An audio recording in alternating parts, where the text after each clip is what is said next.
We are expecting the academic procession soon, so please be attentive.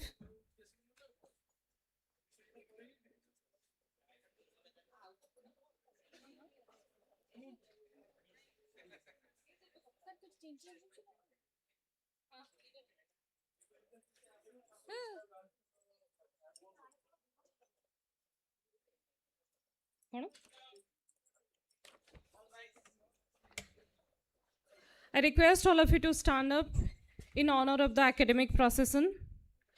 And let me remind you, you'll be sitting after the national anthem.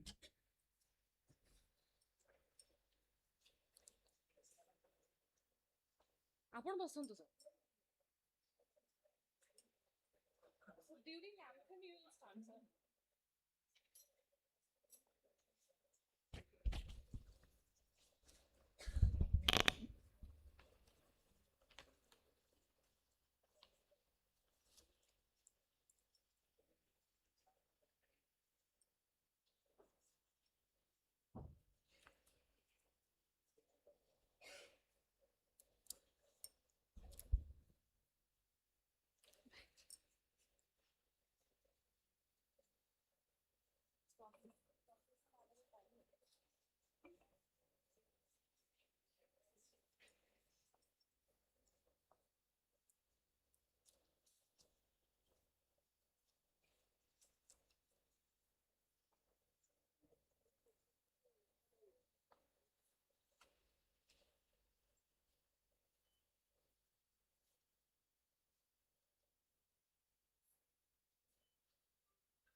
National anthem, please.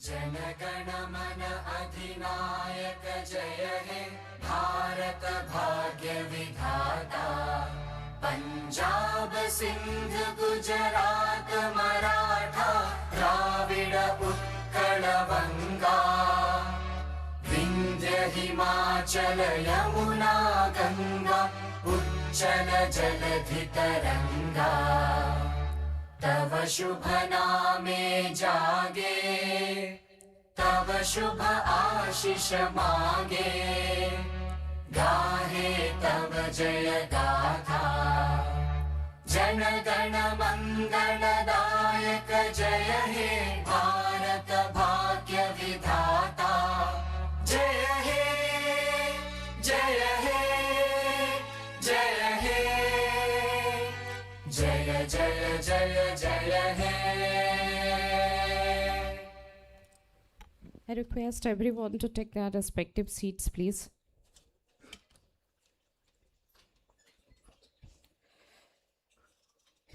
Thank you.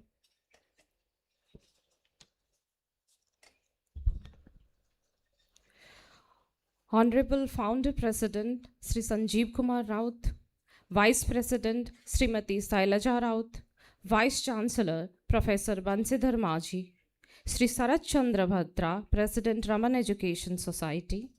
Today's guests, Vijay Kumar Ivaturi, co-founder and CTO of Crayon Data Singapore, Sri Sukanta Kumar Pradhan, Additional Secretary, Skill Development and Technical Education, RISA, respected Registrar Dr. Bineta Panda, distinguished members of the Board of Governors, esteemed members of the Academic Council, respected Pro-Vice Chancellor, Deans, HODs, faculty members, proud parents and guardians, dear graduates, Namaskar and a very good morning to one and all.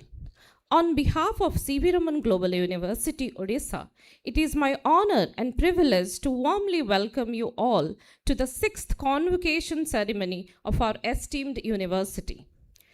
Convocation is a moment of pride and reflection, a celebration of academic accomplishments, perseverance, and transformation.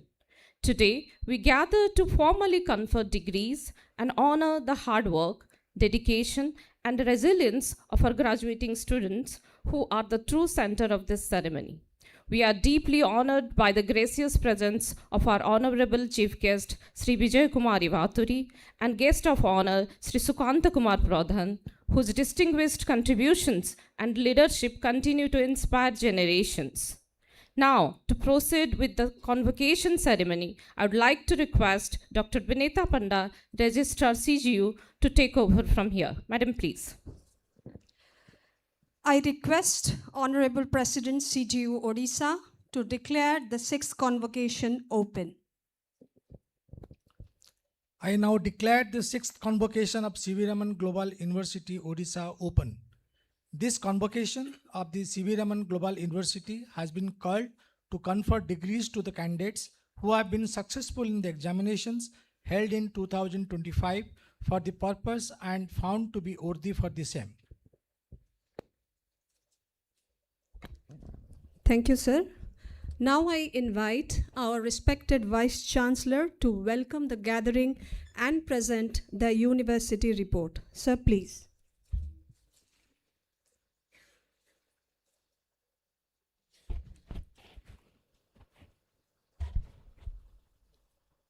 Honorable Founder President of C.V. Raman Global University, Sri Sanjeev Raut ji, Madam Vice President, Srimati Shailaja Raut, esteemed Chief Guest of the event, Sri Vijay Kumar Ivaturi ji, co-founder and CTO of Crayon Data Singapore, our Honorable Board Member, Sri Sukant Kumar Pradhan ji, Additional Secretary to the Government of Orissa, Skill Development and Technical Education, Pro-Vice Chancellor, Dr. Sridevi, Registrar of the University, Member of Board of Governors, our Honorable Board Member, Bhadra sir, and we have members from the Academic Council, faculty and staff, degree recipients, medal winners, parents, friends from the print and electronic media, ladies and gentlemen.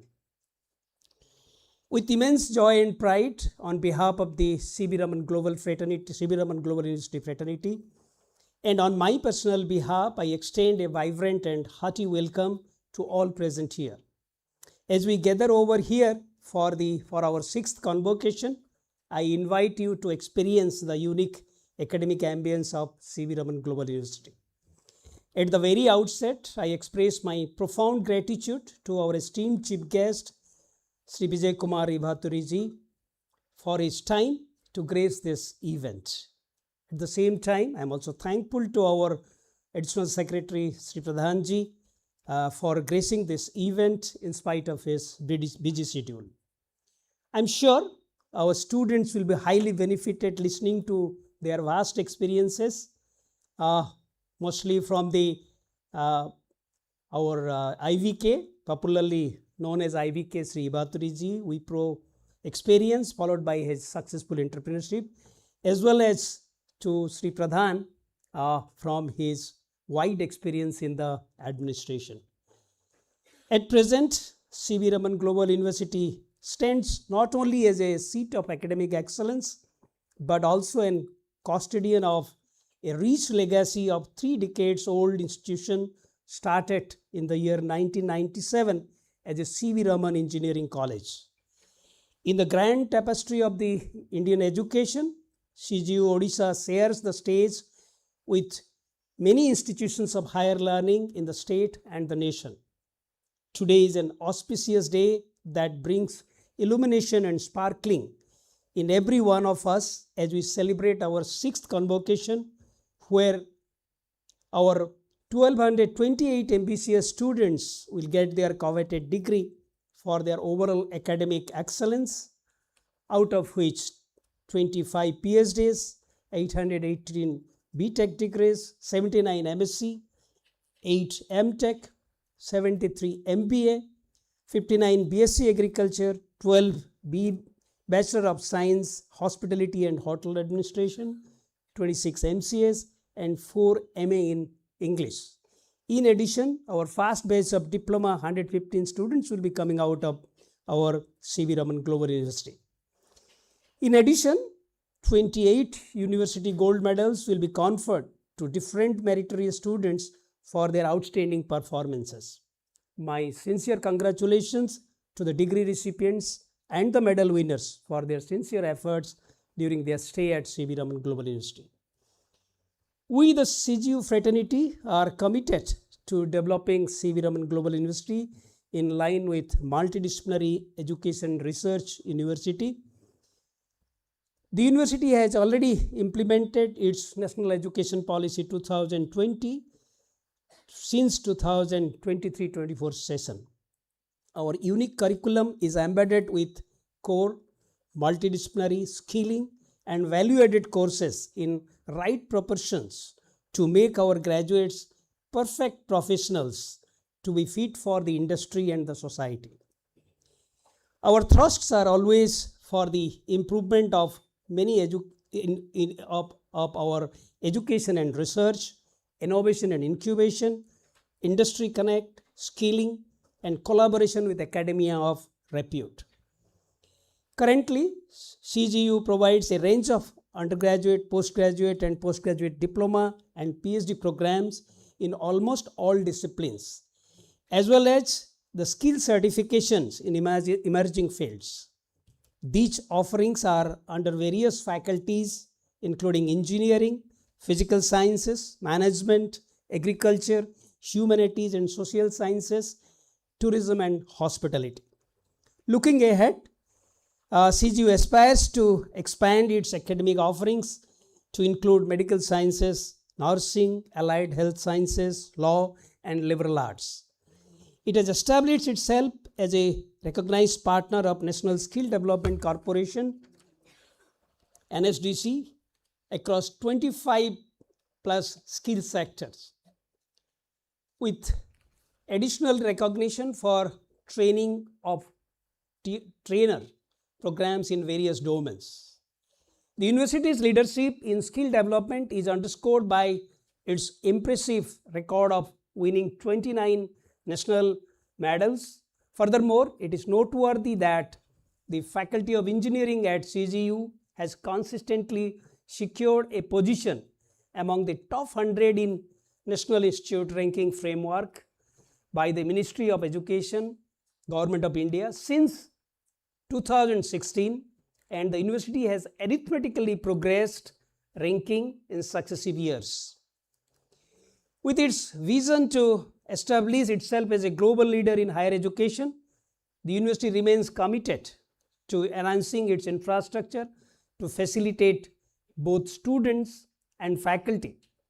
26 centers of excellence established in collaboration with various industries, including AWS, Bosch, Cisco, cybersecurity, Festo, Galsen, Google Labs, and VLSI and welding.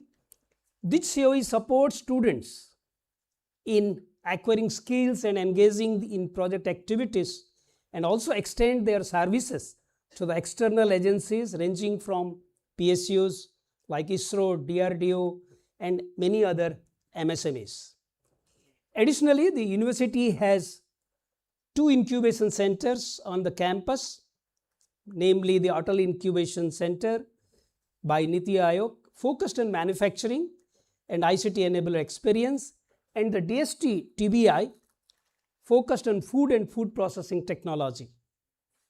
Adding to these accolades, CGU's undergraduate programs in mechanical engineering, electronics and communication engineering, computer science engineering received the NBA accreditation for the period of 2024 to 27.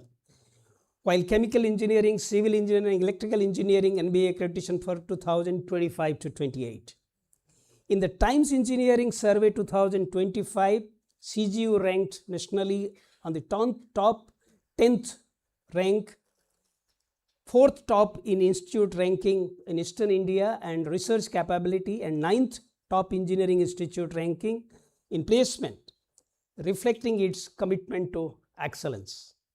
Our university has been honored by the local news, namely Kanak News, at the 7th Utkarsh Odisha Education Conclave 2025 for its outstanding impact in education and research.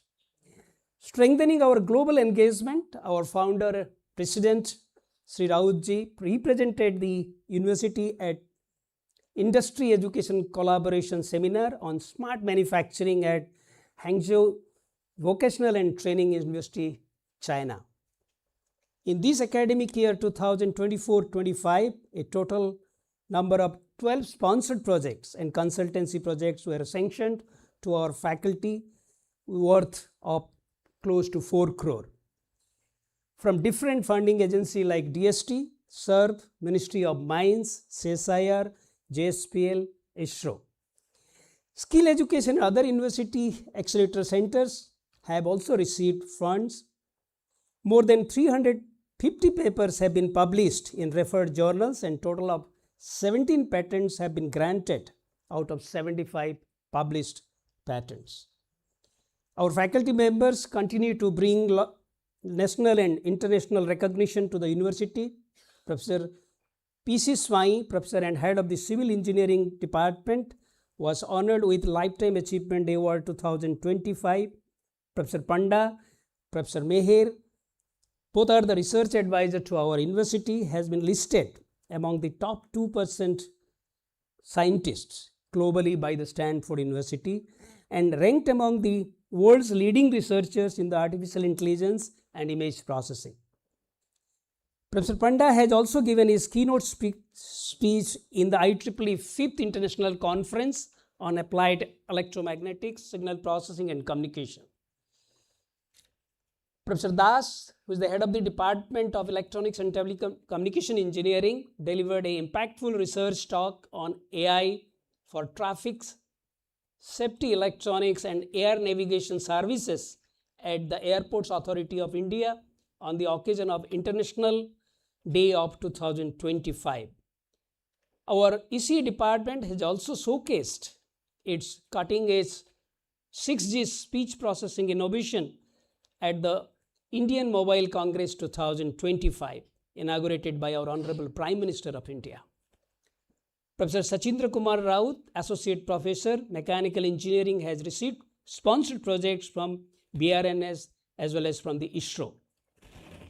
Dr. Pradyumna Kumar Behera was honored with the prestigious Grid India Power System Award 2025 by Grid Controller of India under the Ministry of Power, Government of India. Dr. Parija and her co-authors received the esteemed Institution Award at the 64th Annual Technical Session, Institute of Engineers, Odisha at Bhubaneswar. Further, adding to our academic excellence, Professor Arka Ghosh, Assistant Professor Mechanical Engineering, received the Best Presentation Award in the Advanced Materials and Alloy Development at the National Convention held at NIT Rourkela. MS Subhasmita Patra, Dr. Sunita Rautray, Dr. Ranjita Swai and Dr. Rudra Narayan Mahapatra were honored with the prestigious L.K. Bisoi Award by Institution of Engineer, Odisha. Our students, in fact, they are engaged in both extracurricular, sports and cultural activities. They have brought tremendous pride to CV Raman Global University at national and international platforms.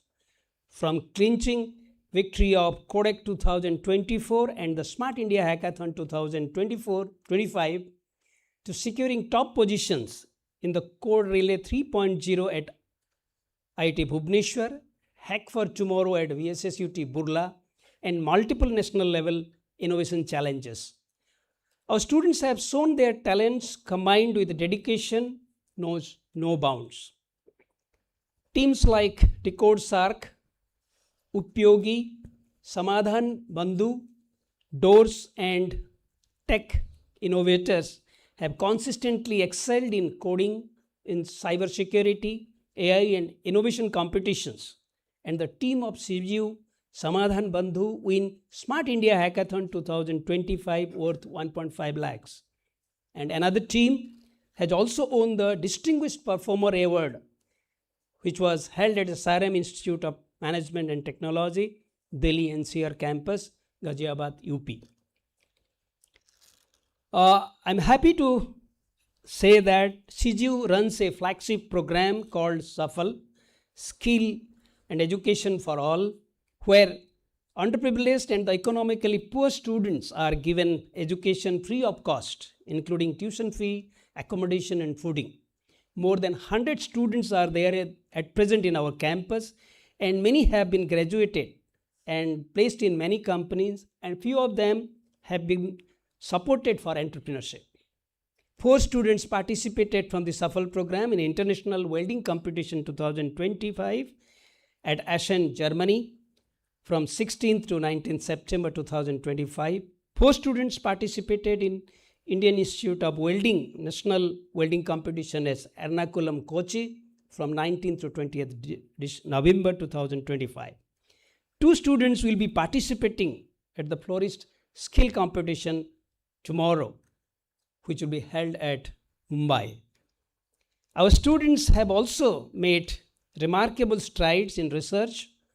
Scholars like Deb Srivastav, Neha Karn, Amit Kumar Mishra, and many others have been recognized at national and international conferences at their outstanding work.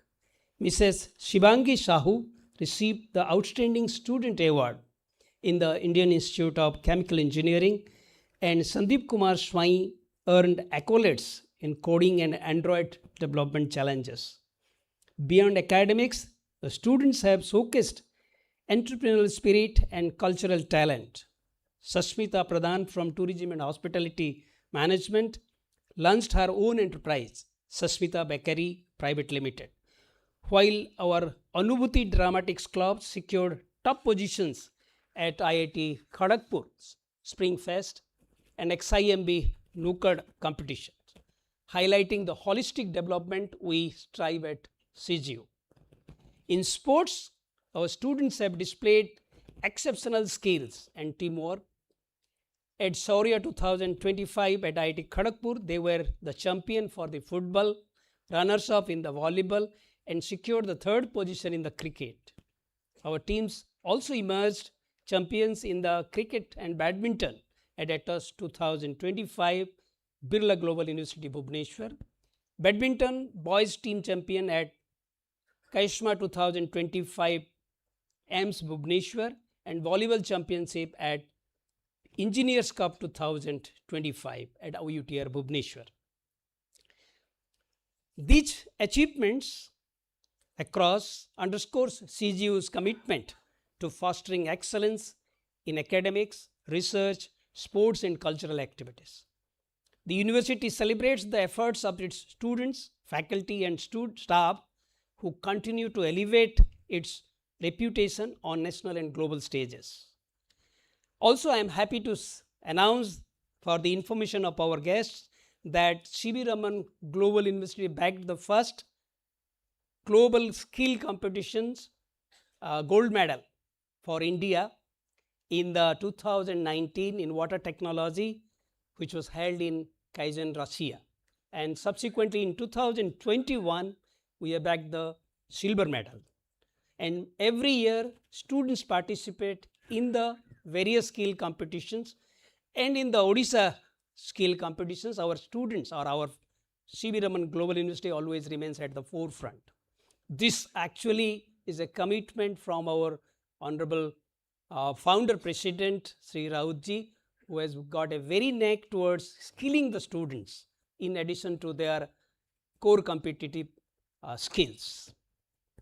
This moment fills me with the profound pride as I extend my heartfelt congratulations to the graduating class of 2025. Today, we not only celebrate your achievements, but also sacrifices of your family and the dedication of our faculty.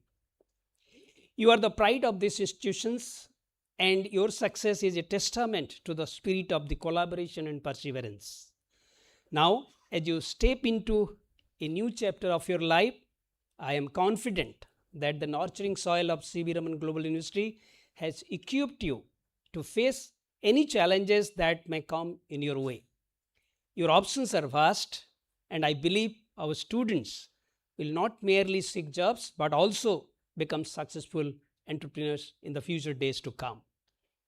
Over the past years, you have faced challenges, embraced opportunities, and grown into individuals ready to save the world. Your resilience during times of uncertainty, especially in the rapidly changing global landscape, have been remarkable. You have not only acquired knowledge but also cultivated values, integrity, curiosity, and compassion that will guide you beyond these walls. The world you are stepping into is really complex, interconnected, and full of possibilities. Technology, sustainability, and global citizenship are no longer optional, they are the essential. I urge you all to be innovators, problem solvers, and leaders who act not just for the personal success but for the collective good. Artificial intelligence is presently playing a very major role in all aspects of our life, and it will be there in your workplace as well as in all other aspects of your life for sure. Be a responsible user of AI and adopt 70-30 rule, at least to apply your own intelligence from the AI derived knowledge. At the same time, embracing lifelong learning, lead with empathy, stay rooted in values. I remember a quote: a college degree is not a sign that one is finished product, but an indication a person is prepared for life. This was being Edward Malloy. The objective to tell you is that this particular degree is letting you to step into a world, but you have many more challenges to face in future days to come. And while challenging or while facing the challenges, never ever think that, I again remember a quote from the Winston Churchill: success is not final, failure is not fatal, it is the courage to continue that counts. As you progress, remember your alma mater, C.V. Raman Global University, and share your success from time to time to become an inspiration for the next generation of students. In a world of rapid change, your principles will be your compass. As you step forward, remember that you carry the legacy of this university. Wherever you go, let your actions reflect the ideals of excellence, service, and humanity. My congratulations to all of you again, to the batch of 2025, and also to their proud parents. May your journey be filled with purpose, courage, and endless possibility. Jai Jagannath, Jai Hind.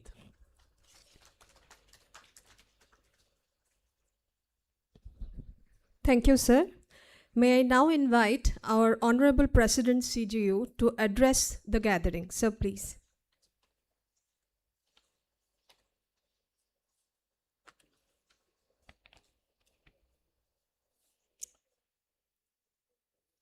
Our chief guest of this convocation, Mr. Vijay Ibaturi, co-founder and CTO of Crayon Data Singapore.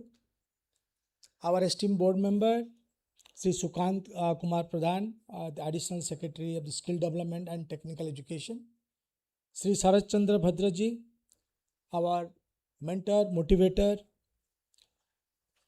Vice President Srimati Saleja Rao, members of the Board of Governors, Vice Chancellor Professor Bansidhar Maji, Pro Vice Chancellor Professor Gouda Sridevi, Registered Dr. Vinita Panda, all members of Academic Council, officers and staffs of the university, our dear graduating students and our winners, ladies and gentlemen.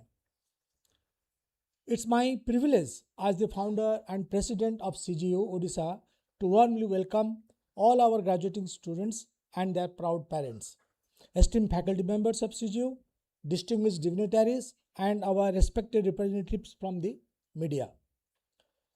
Today, CGU celebrates its 6th Convocation Day with immense joy and pride. A total of 1,225 students, including 28 gold medalists, will be conferred with their respective degrees, marking the beginning of a new and promising journey in their lives. The last academic year was indeed a challenging one. We undertook the significant task of transforming our curriculum in alignment with the national education policy. Several future of skills oriented subjects were introduced to ensure our students became more employable, skilled, and capable of facing the rapidly changing and challenging demands of our country. As a university, we have entered into several MOUs with distinguished academic and industrial institutions. One notably collaboration is our academic partnership with the drone technology and innovation with the IIT Guwahati. Through this collaboration, our students will gain opportunities for internships, projects, and specially crafted academic programs. In addition, we have taken all necessary initiatives to establish advanced laboratories in robotics.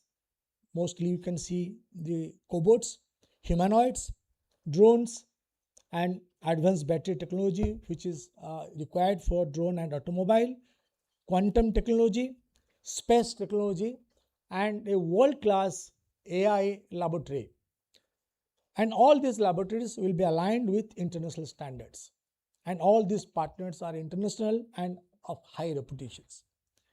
Our initiatives in space technology continue to remain active, with CGU Sat-1 satellite currently in the ISRO launch queue, and this milestone will mark a new era for the CGU, opening vast opportunities for students in startups and employment in the space technology sector. On this occasion, I would like to sincerely thank all our staff and students for their dedication and support, which has enabled CGU to secure a position in the top 100 of the NIRF rankings for the 10th time. I am confident that with your continued efforts, we will steadily climb higher and emerge as a truly global university in skill education, innovation, and research. Our students' achievements continue to bring pride to CGU, whether in the Smart India Hackathon or a World Skill Competition or any outstanding industry competitions or performance rating. This year, our students secured first place in the Smart India Hackathon for the problem statement, mapping up, implementing and executing agencies across PM Agile components. My dear students, today CGU is emerging as a hub for corporate training in high-skilled technology, particularly for the steel and automotive industries. This reflects the relentless efforts of our faculty and high standard upheld by the university. Your university will be driving force for progress, accelerating development across the nation. CGU will continue to introduce new academic programs and attract industries to invest in infrastructure and innovation. Notable examples include the Bajaj Auto and the Mitsubishi Electric, which has invested huge amount in the field of high-skilled manufacturing technology and in automation. And I firmly believe that together we can realize this vision and make a CGU truly a global university. We are truly honored today to have Mr. Vijay Kumar Ibaturi as our chief guest, an inspiring leader and distinguished entrepreneur in the field of semiconductor. Sir, your presence will greatly motivate our students to strive for the excellence and emerge as a future leader in semiconductor education. We are deeply grateful to you, sir, for your valuable time and gracious presence in this convocation. I extend my heartfelt congratulations to all the gold medal recipients and their proud parents. I also take this opportunity to thank Mr. Vijay Kumar Bhautari, our esteemed chief guest, Sri Sukant Kumar Pradhan, our respected board of member and additional secretary, and Sri Sarat Chandra Bhadra, and all the distinguished guests present here today. Ladies and gentlemen, thank you all for your patience hearing. Jai Hind.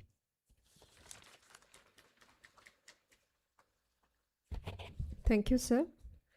May I now request our Honorable President to kindly confer the degrees on PhD, PG and UG students. Let the candidate for the conferment of degrees be presented. Sir, I present to you the candidates who have successfully completed all requirements as per regulations and have been found fit for the award of the degree of Doctor of Philosophy.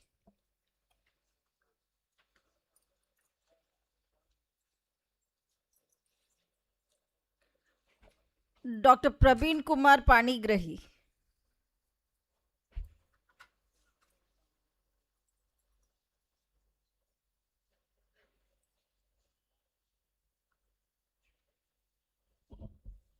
Dr. Isha Padhi.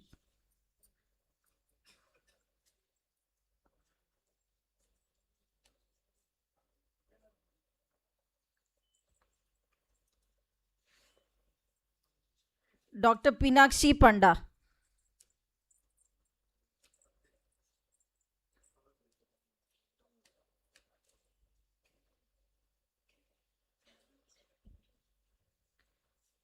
Dr. Sanjay Kumar Jaina.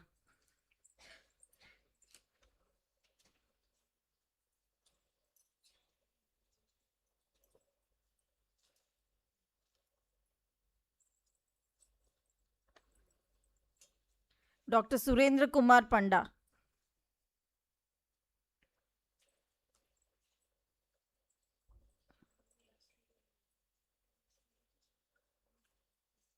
Dr. Rashmi Pravadas.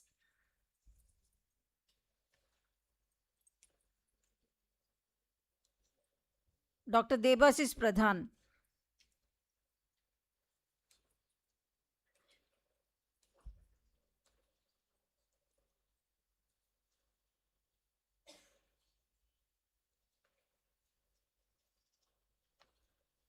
Dr. Ashutosh Soni.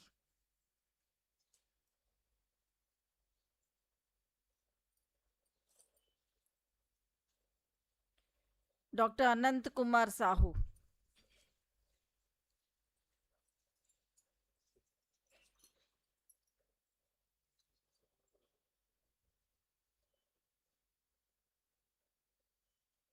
Dr. Rupanita Das.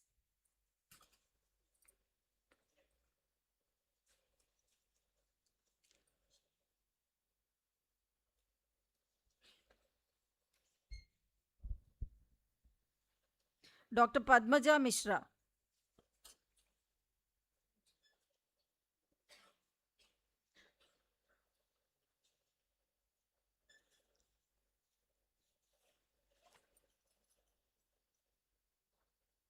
Dr. Upasana Panigrahi.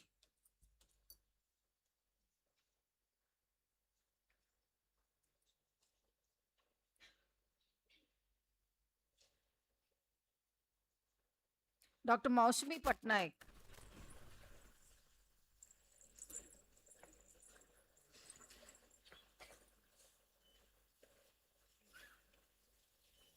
Dr. Ashikur Rahman.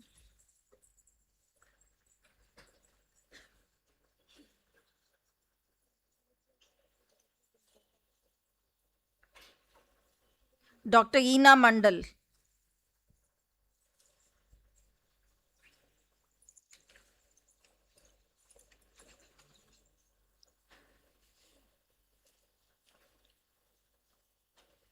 Dr. Sandhya Priya Baral.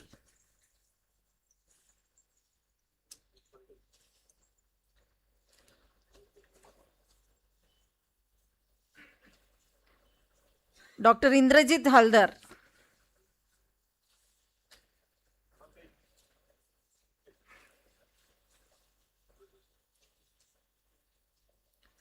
Dr. Deepti Rekha Sahu.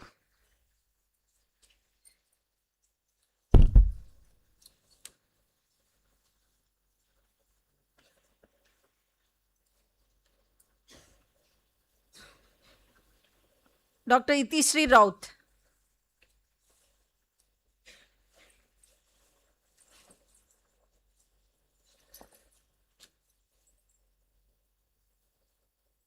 Dr. Shakti Prasad Mohanty.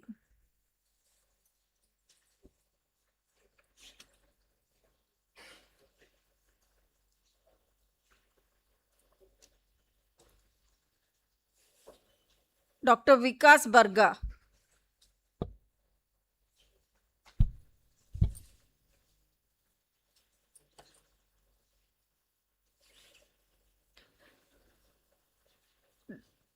Dr. Subudita Nanda.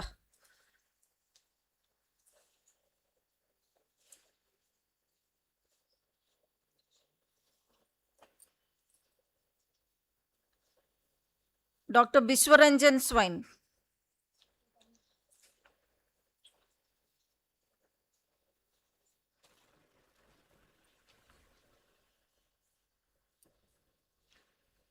Dr. Bishwajita Das.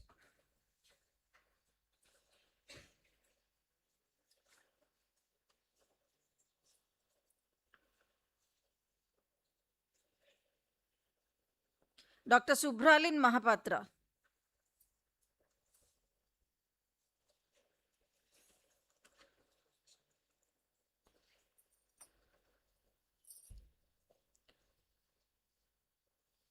Dr. Trupti Tanya Mishra.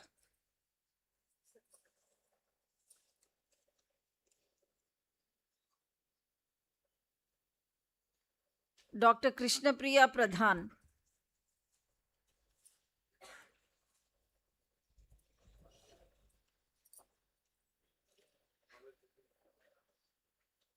Dr. Lopamudra Digal.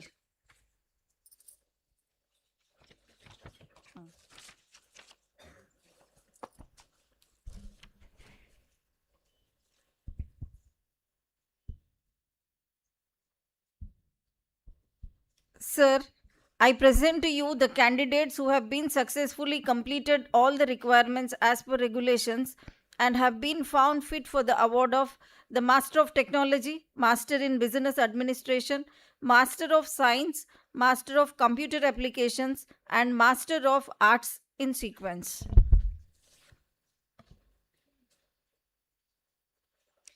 Mr.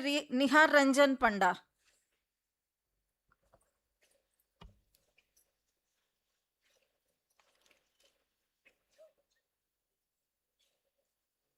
Ms. Barsha Patra.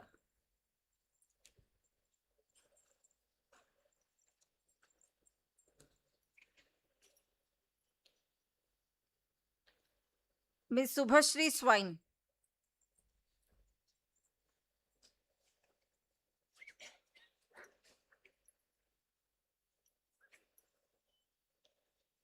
Mr. Sovit Kumar Gupta.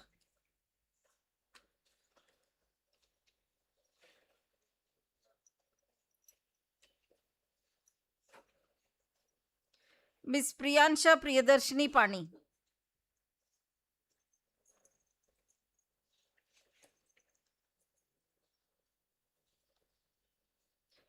Mr. Devabrata Meher.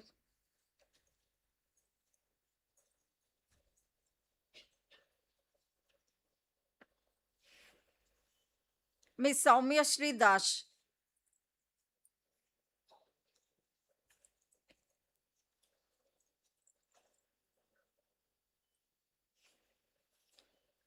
Ms. Subhalakshmi Swine.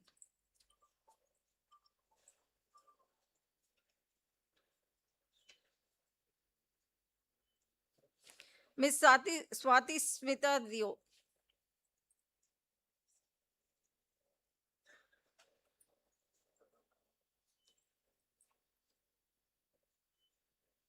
Mr. Bhupati Nayak.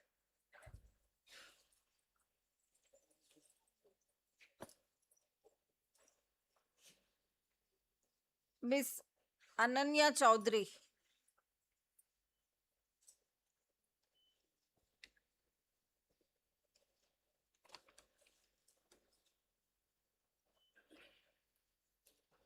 Miss Preeti Lagna Panigrahi.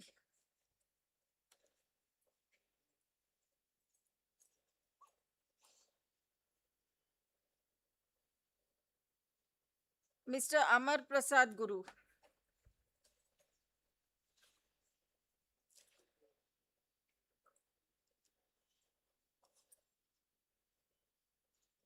Miss Suprava Priyadarshini.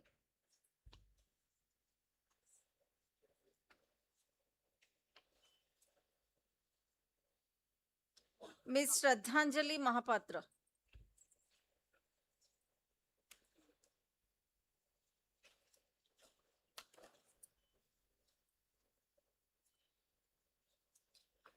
Miss Sunita Padhan.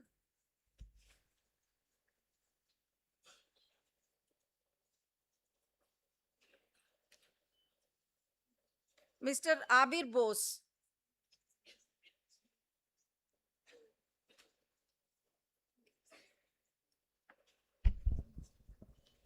Mr. Manoj Kumar Pani.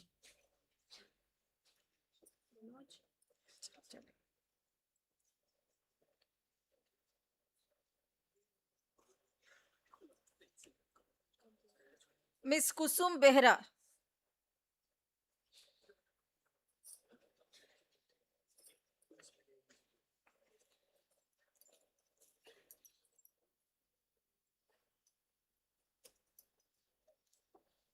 Miss Reshma Ritika Jaina.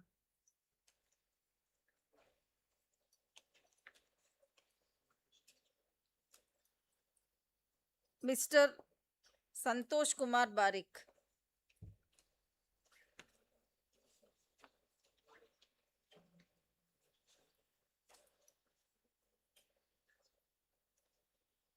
Miss Subhalakshmi Sahu.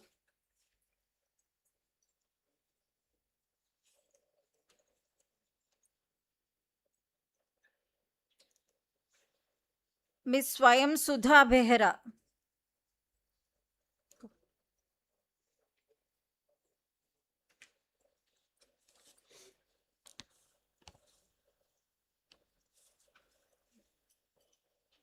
Mr. Subham Samanta.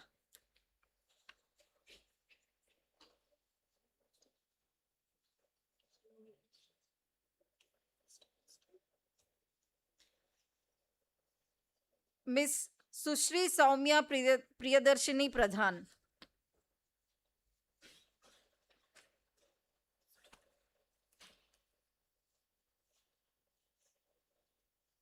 Miss Avipsha Priyadarshini.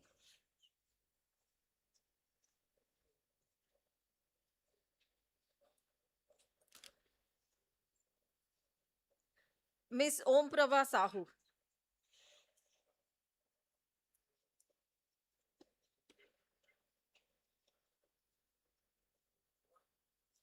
Mr. Faisal Khan.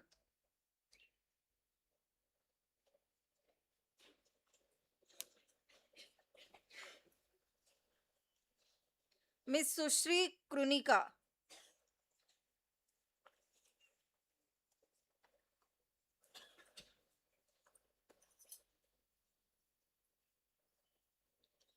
Mr. Upendra Kumar Muduli.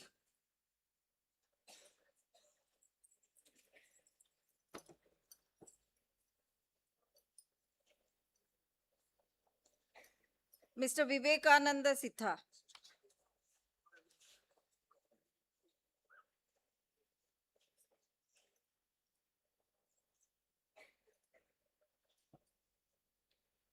Miss Ipsita Barik.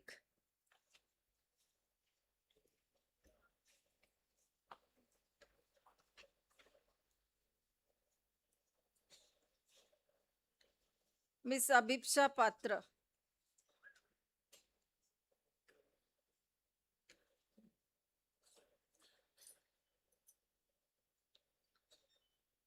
Miss Abhipsha Mishra.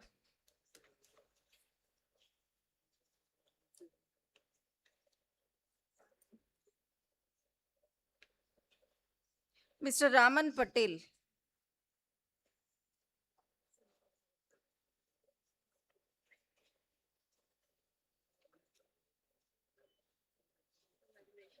Ms. Wazeda Jasmine.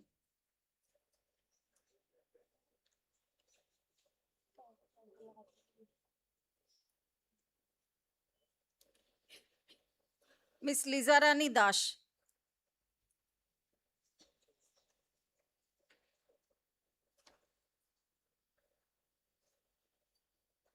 Mr. Sovan Kumar Dandapat.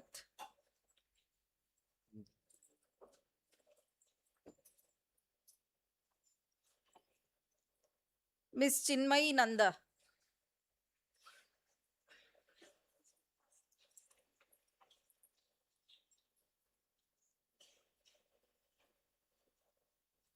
Ms. Ankita Sahu.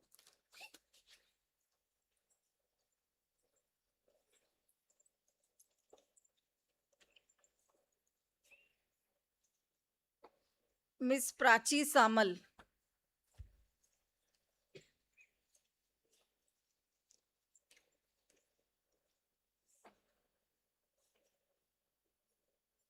Ms. Subhashri Mahali.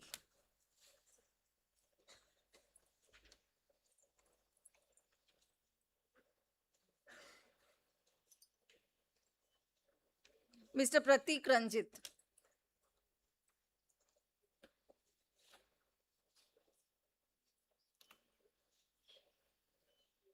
Ms. Itishri Khilar.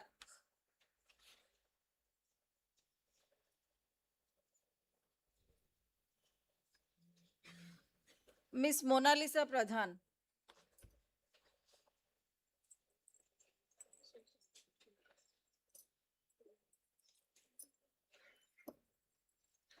Ms. Akanksha Biswal.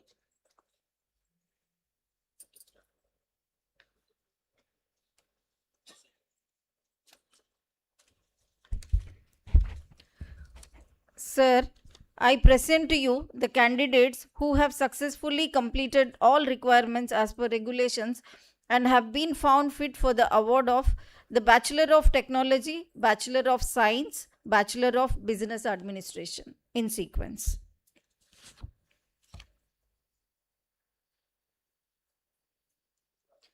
Ms. Madhusmita Swine.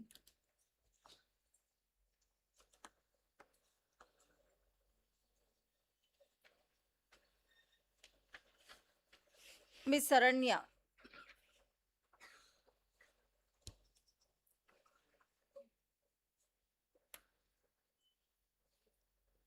Ms. Priyanka Mondal.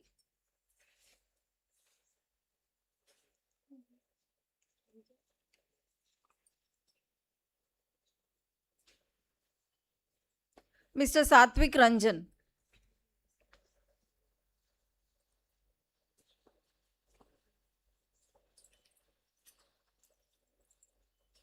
Mr. Shubham Kumar.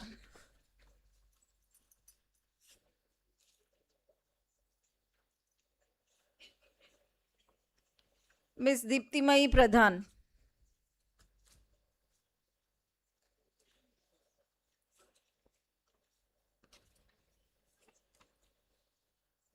Mr. Aditya Raj Singh.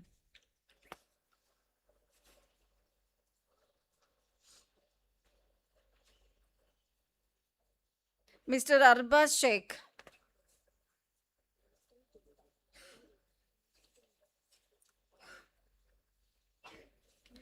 Ms. Subhra Prahraj.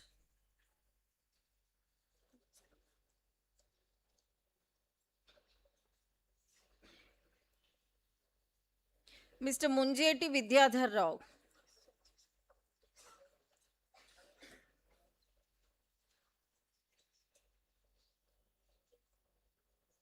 Muhammad Salman Khan.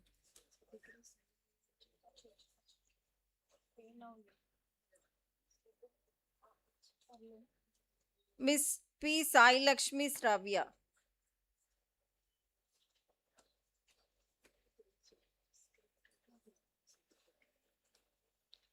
Mr. Harsh Kumar Pathak.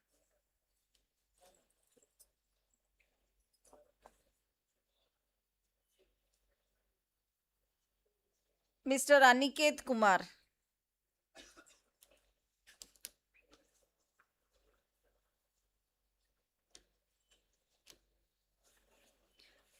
Mr. Tarun Kumar Gope.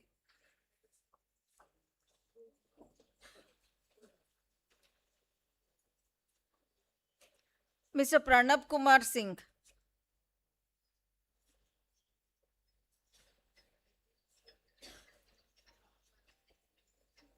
Mr. Ankit Kumar Pathak.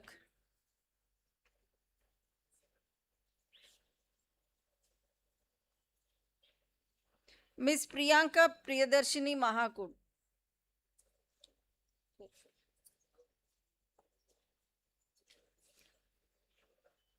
Mr. Shubham.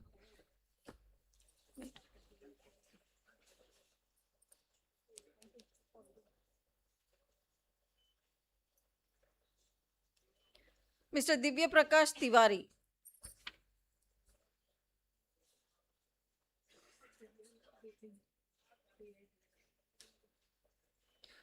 Ms. Anushtha Priya Sahu.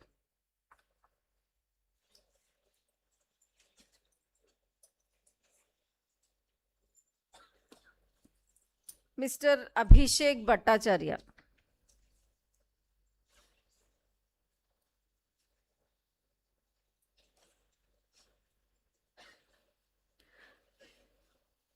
Mr. Shashwat Mohanty.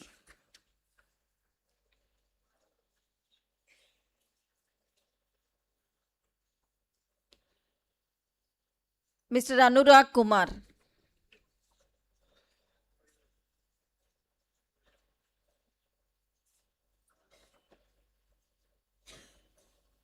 Mr. Vaibhav Raj.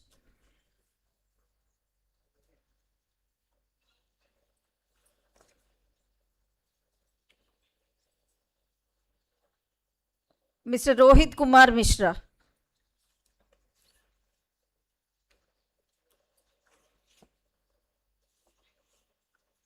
Mr. Suraj Panda.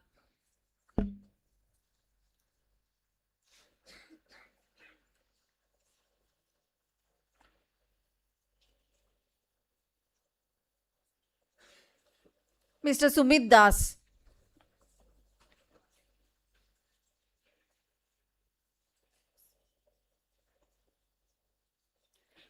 Ms. Paranika Pradhan.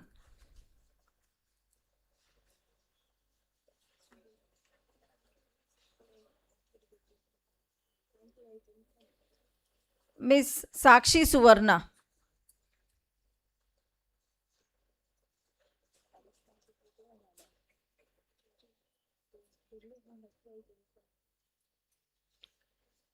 Ms. Kushi Saxena.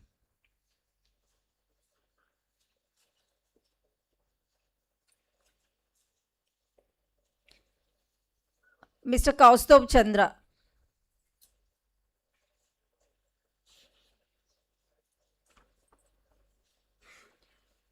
Mr. Jagadish Mahapatra.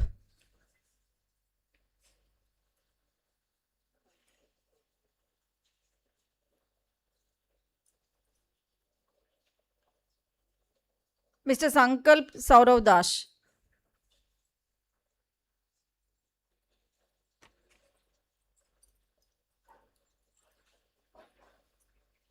Mr. Rakikant Mangaraj.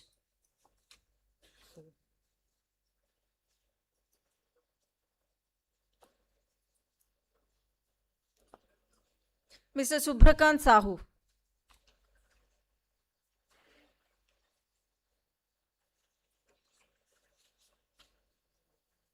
Mr. Ronit Barik.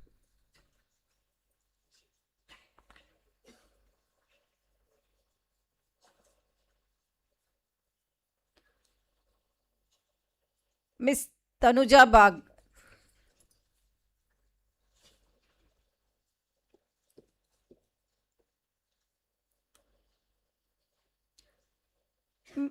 Ms. Akriti Sneh.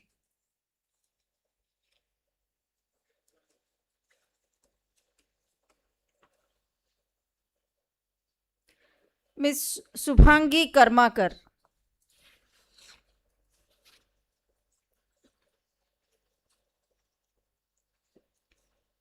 Miss Ankita Jaiswal.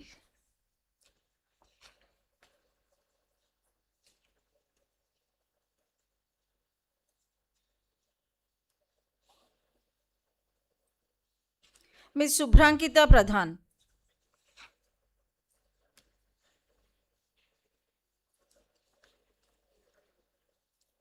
Mr. Soumya Anand.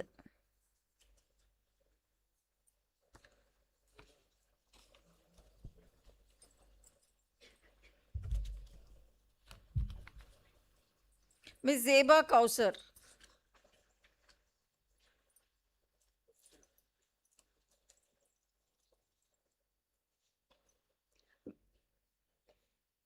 Mr. Arpit Anand.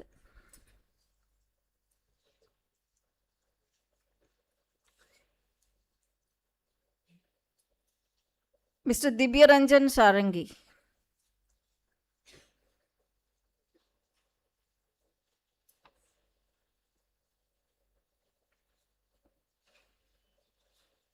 Miss Prakruti Jena.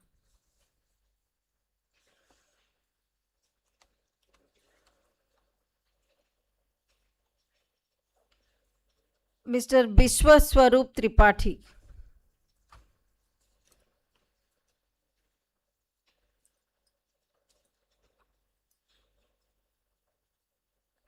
Miss Ankur Kumari.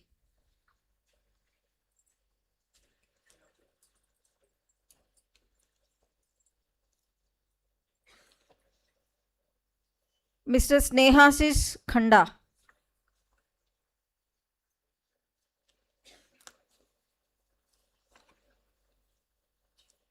Miss Richa Priyadarshi.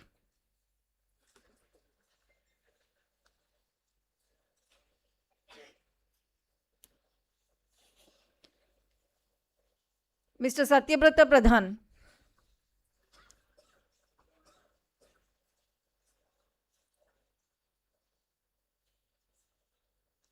Mr. Sudhanshu Kumar.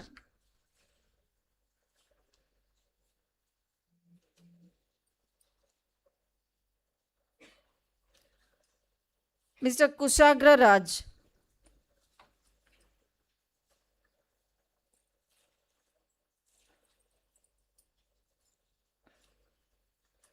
Mr. Pratyush Ranjan Mahanta.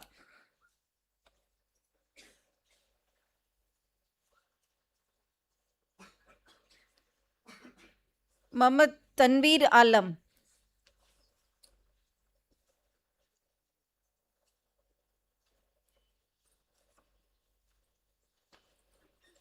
Miss Amnita Singh.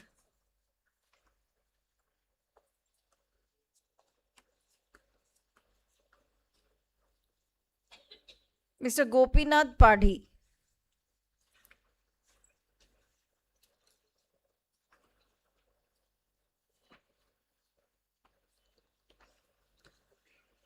Miss Sushri Sonali Padhan.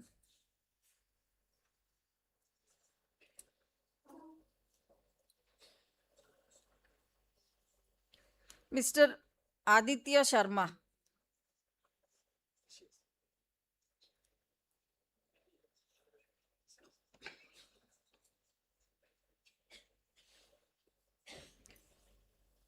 Mr. Abhishek Pramanik.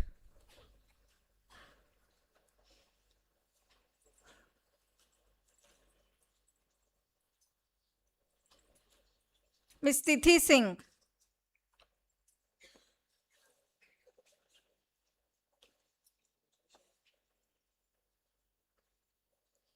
Mr. Sandeep Ghosh.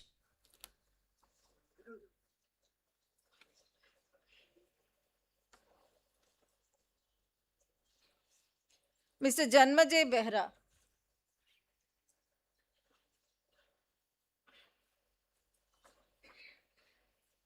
Mr. Anmol Kumar.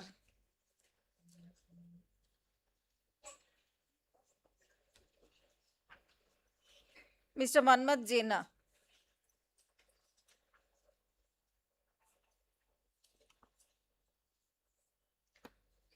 Miss Arpita Patra.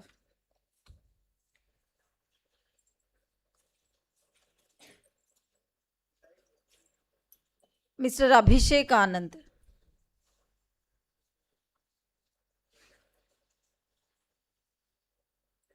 Mr. Satyajit Patnaik.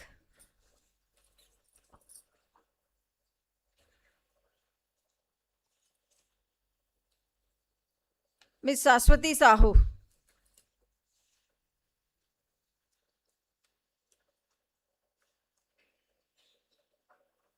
Ms. Riddhi Ranjan.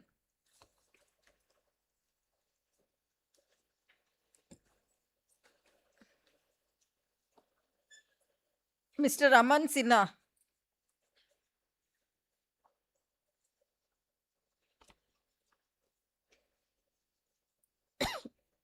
Mr. Preetham Parida.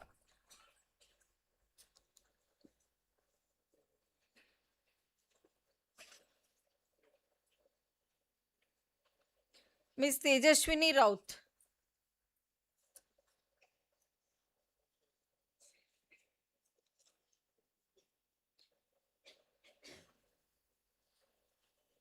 Mr. Vishal Singha.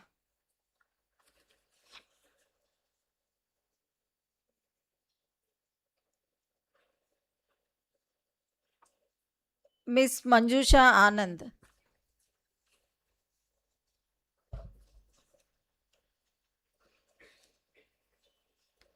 Mr. Ayan Ayush.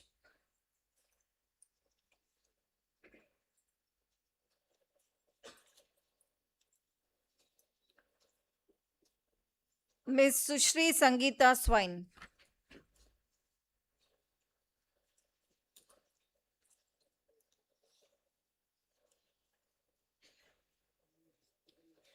Ms. Meghadri Gautami.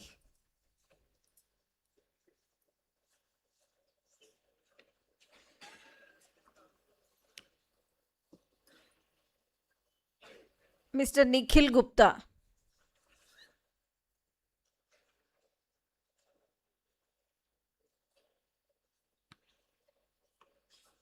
Mr. Himanshu Kar.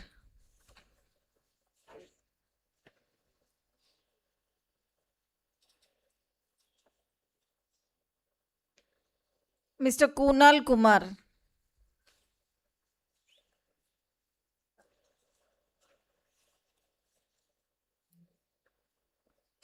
Ms. Prachi Priyanka.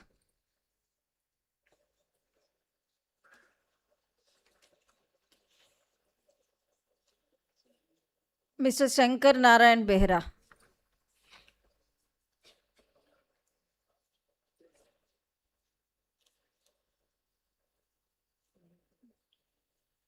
Mr. Nandan Kumar.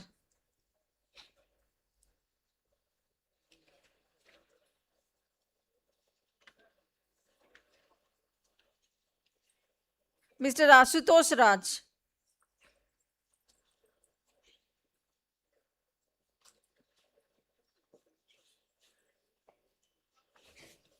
Ms. Priya Keshri.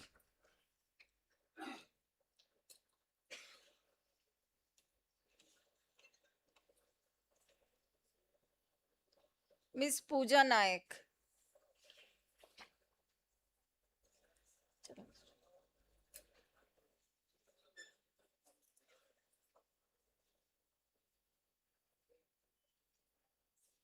Mr. Gadvalsa Kishore.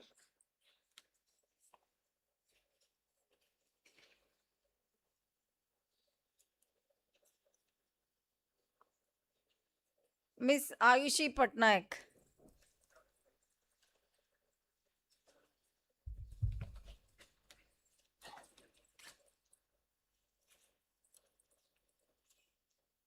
Ms. Monalisha Digdarshini.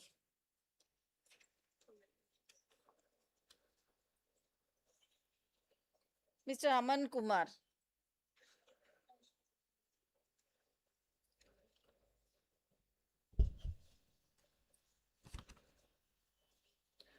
Mr. Biplav Mandal.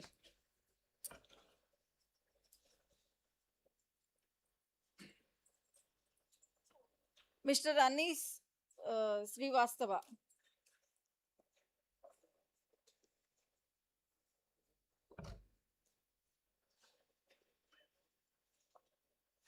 Mr. Subham Kumar Senapati.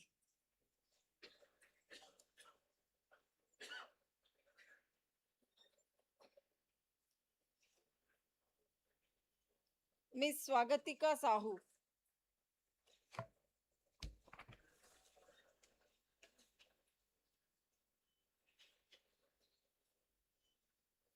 Mr. Anurag Ranjan.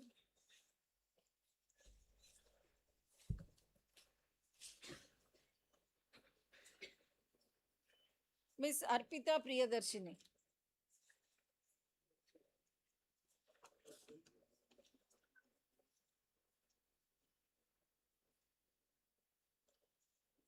Miss Sushri Sangeeta Panda.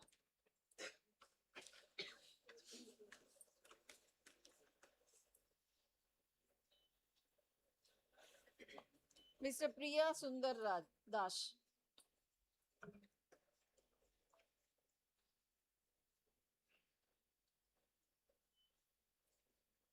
Mr. Suryan Singh.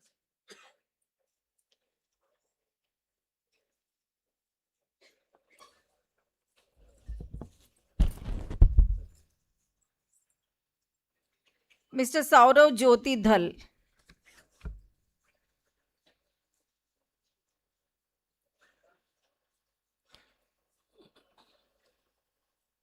Mr. Raman Kumar.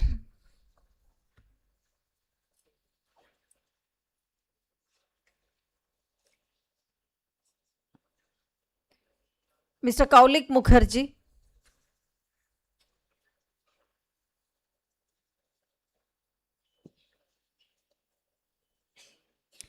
Mr. Abhirup Kumar Singh.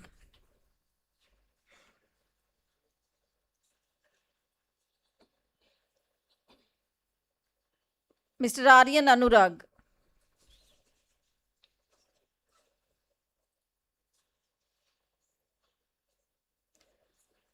Mr. Shashank Kumar.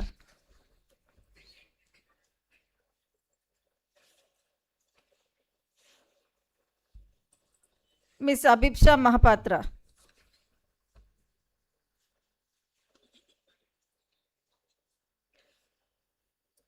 Miss Subhangi Priya.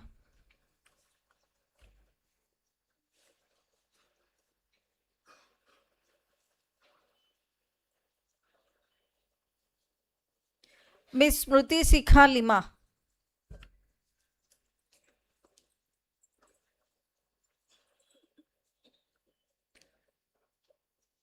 Miss Kashish Banwal.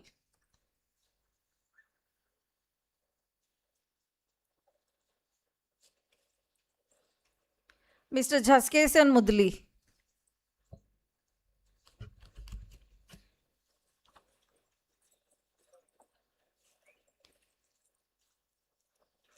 Mr. Arya Kumar Bhanja.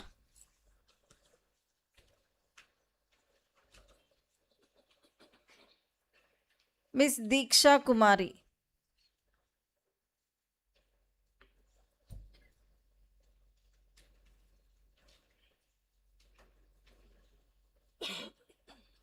Mr. Shankhan Raman.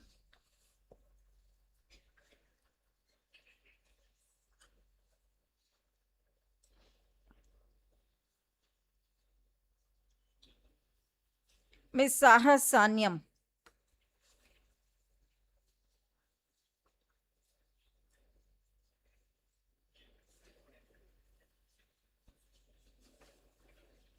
Miss Shruti Mohanty.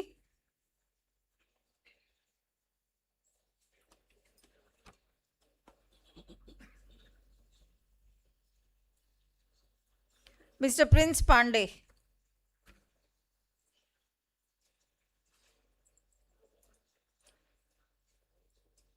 Mr. Mitender Kumar.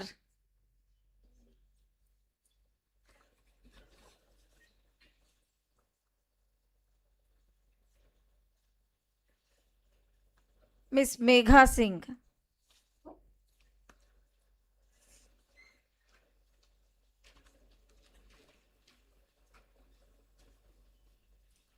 Miss Anushka Parashar.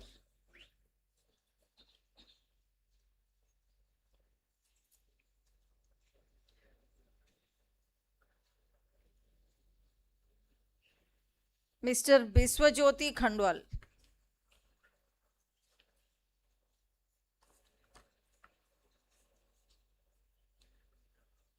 Miss Soumya Sefalika Roll.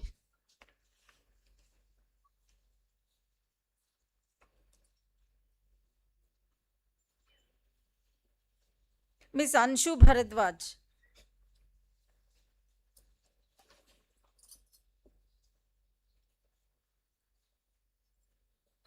Miss Samragi.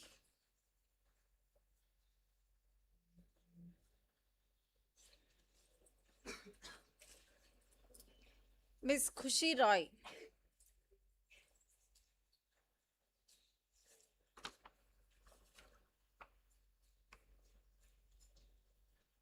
Miss Ananya Mahapatra.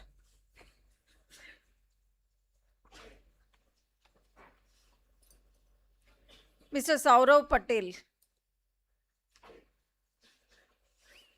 Hello, sir. Mr. Deepak Kumar.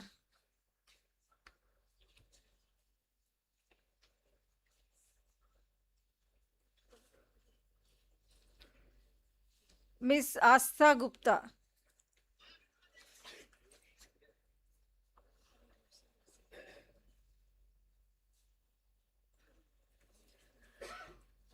Miss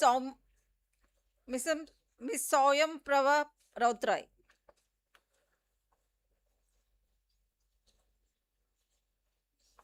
Miss Riya Kumari.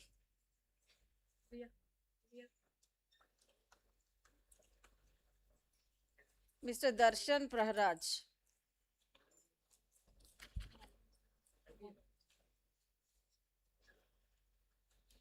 Mr. Ayush Kumar Gupta.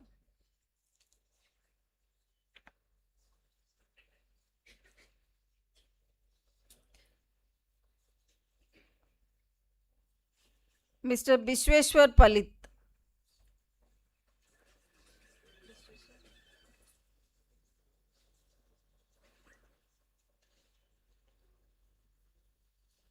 Mr. Santosh Kumar Sahu.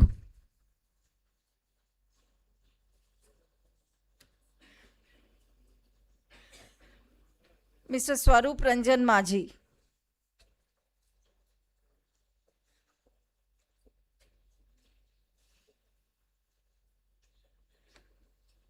Mohammad Sahid Afridi.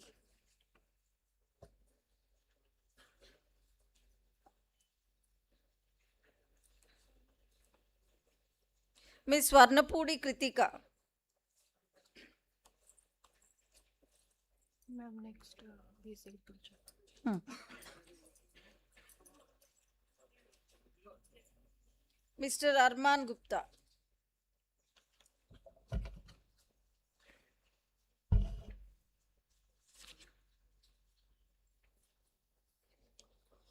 Sir, I present to you the candidate who have successfully completed all requirements as per regulation and have been found fit for the award of Bachelor of Science in Agriculture.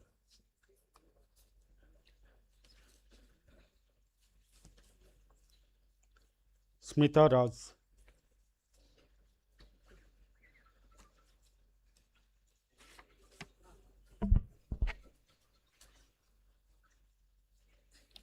Sangram Kesari Jena.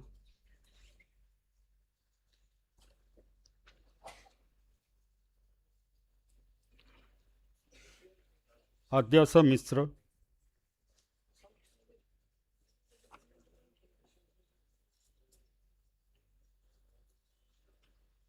Jagyansini Sarangi.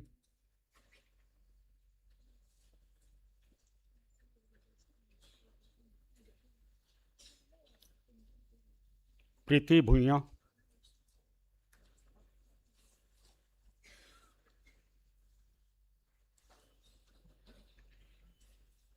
Pujarini Behra.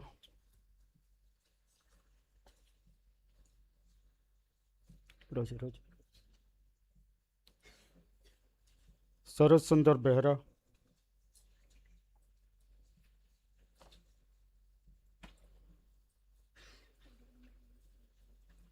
Subham Patra.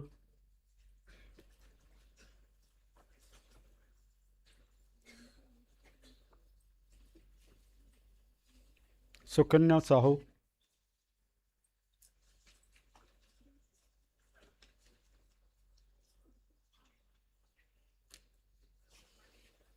Abhilipsa Panda.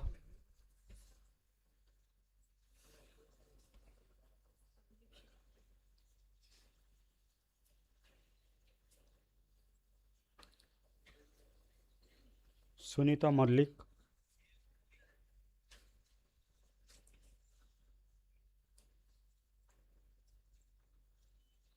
Priyanshu Prasad Nath.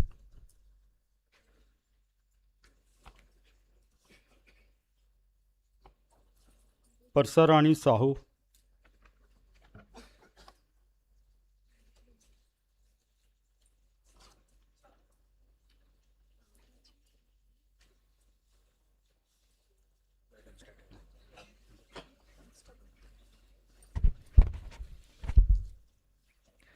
Sir, I present to you the candidates who have successfully completed all requirements as per regulations and have been found fit for the award of diploma.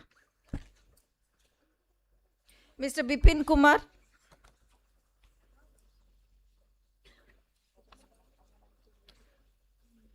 Mr. Muhammad Irfan,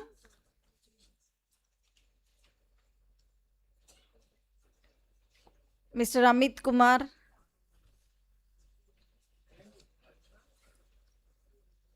Ms. Jyoti Kumari,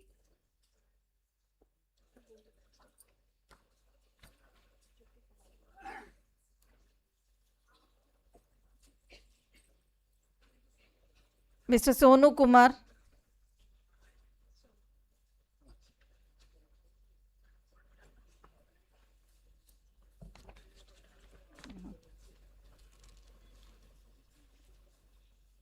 Sir, এটা করিবে না?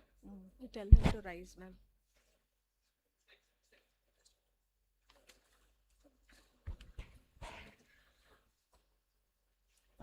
I request Honorable President to admit the degree recipients to their respective degrees.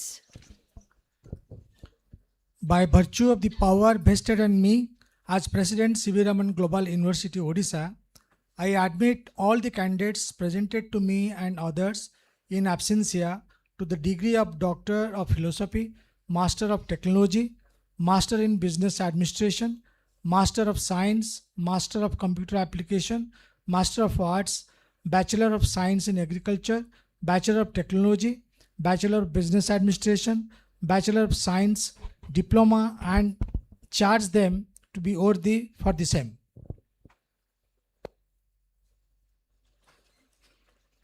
Sir, I request our Honorable Chief Guest to present the gold medals to the toppers of the respective branches.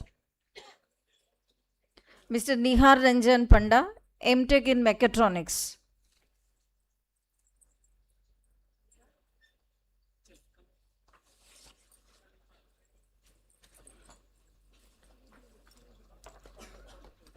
Mr. Devabrata Meher, gold medalist in MSc in Applied Mathematics and Computing.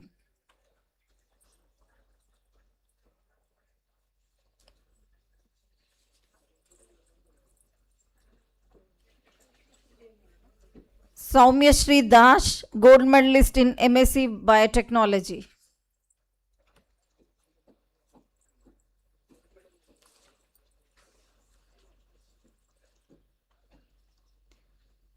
Miss Ananya Chaudhary, gold medalist in MSc Botany.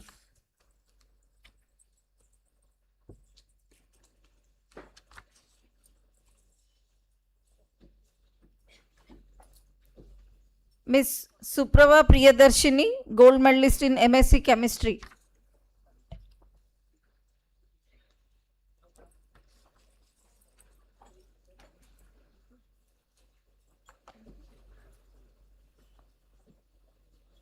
Mr. Abir Bose, gold medalist in MSc in Hospitality Administration.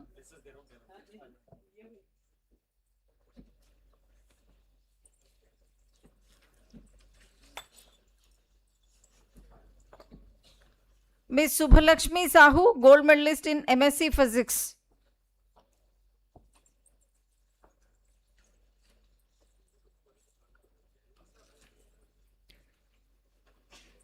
Miss Ipsita Barik, gold medalist in MSc Zoology.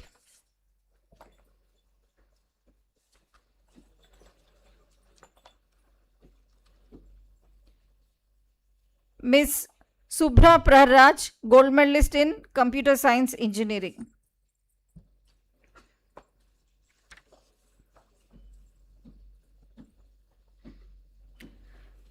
Mr. Abhishek Bhattacharya, gold medalist in BTech in computer science and engineering.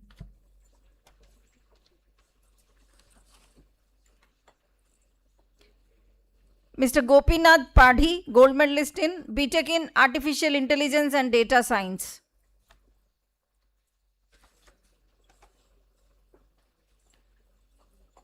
Miss Meghadri Gautami, gold medalist in BTech in computer science and engineering, artificial intelligence and machine learning. Miss Pooja Nayak, gold medalist in BTech in computer science and engineering, data science.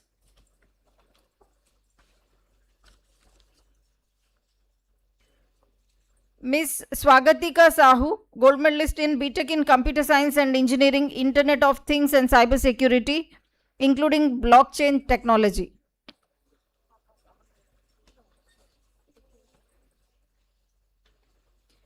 Miss Pruti Sikha Lima, gold medalist in BTech in computer science and information technology.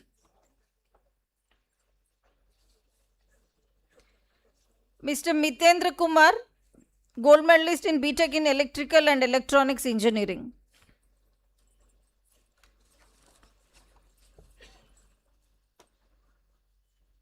Miss Saumya Sefalika Raul, gold medalist in BTech in electrical engineering.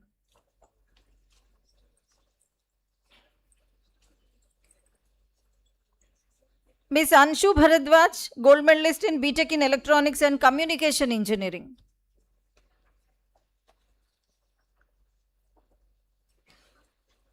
Miss Swarnapudi Kritika, gold medalist in Bachelor of Business Administration. Mr. Arman Gupta, gold medalist in BS in Hotel and Hospitality Administration. Miss Sukanya Sahu, gold medalist in BSc in Agriculture.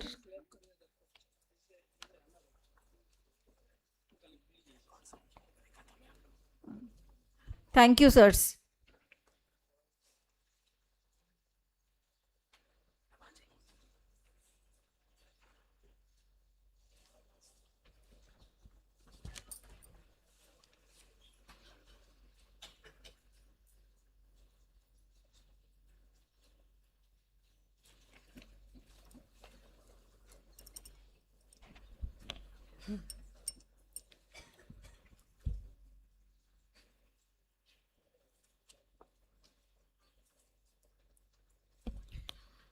Now I invite Ms. Soumya Sefalika Raul to administer the pledge.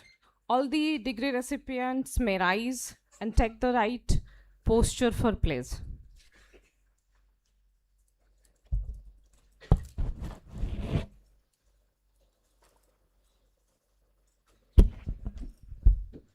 सर्वे वयं CV Raman जागतिक विश्वविद्यालयस्य द्विवर्ष चतुर्विंश पञ्चविंश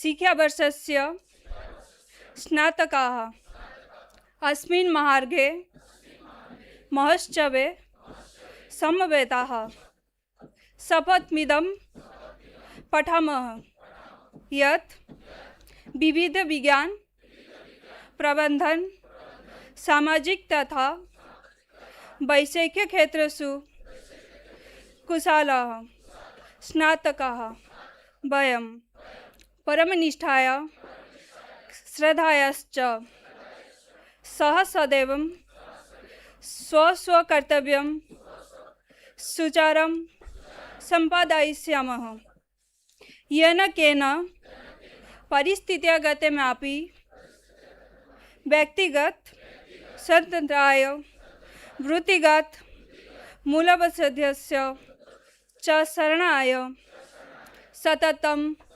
चेष्टिमाहे पुनश्च अत्र पर्जितं कौशलं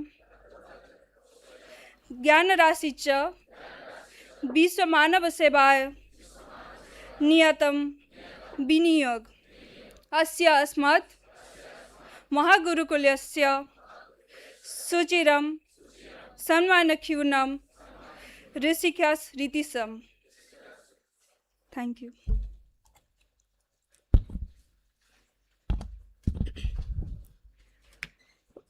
We have amongst us today Sri Shukant Kumar Pradhan, Additional Secretary, Skill Development and Technical Education, Government of Odisha, and our Honorable Member of Board of Governors. May I invite you, sir, to address the gathering, please. Thank you.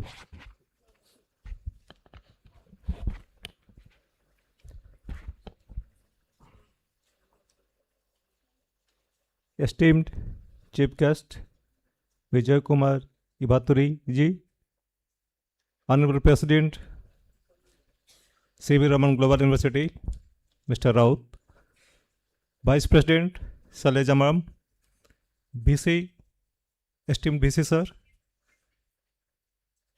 Pro Vice Chancellor Ma'am, Register, and the board member and the mentor of the university, Mr. Bhadra, board members present here, dear faculties, above all my affected and dear students, those who have been graduating on today on this convocation, on 6th convocation of C.V. Raman Global University. It is indeed a pleasure and pride for me to be associated with this ceremonial occasion. I was just thinking there, sitting together with you people, the day you have entered here, the induction program, some sort of excitement with you, your programs, then your faculties about your stay here, how you will lead to click in your subjects. So day 4 or year 4 or maybe year 3 or any programs of PhD scholars. So this is a transition phase. Probably this is merely a closing ceremony of your academic programs, but your real journey starts from here. All the excitements, you are here, probably your parents have expectation, then your friends, relatives have expectation that you do well in the academics. But when you are completing or graduating from this university, then your responsibility begins.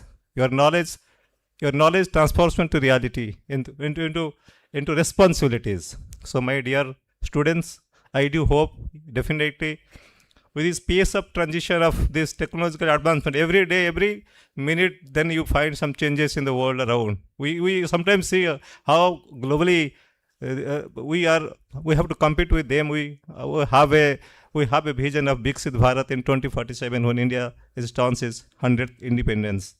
And our state government also have targeted of a vision in 2036 when Odisha reaches its 100th formation day.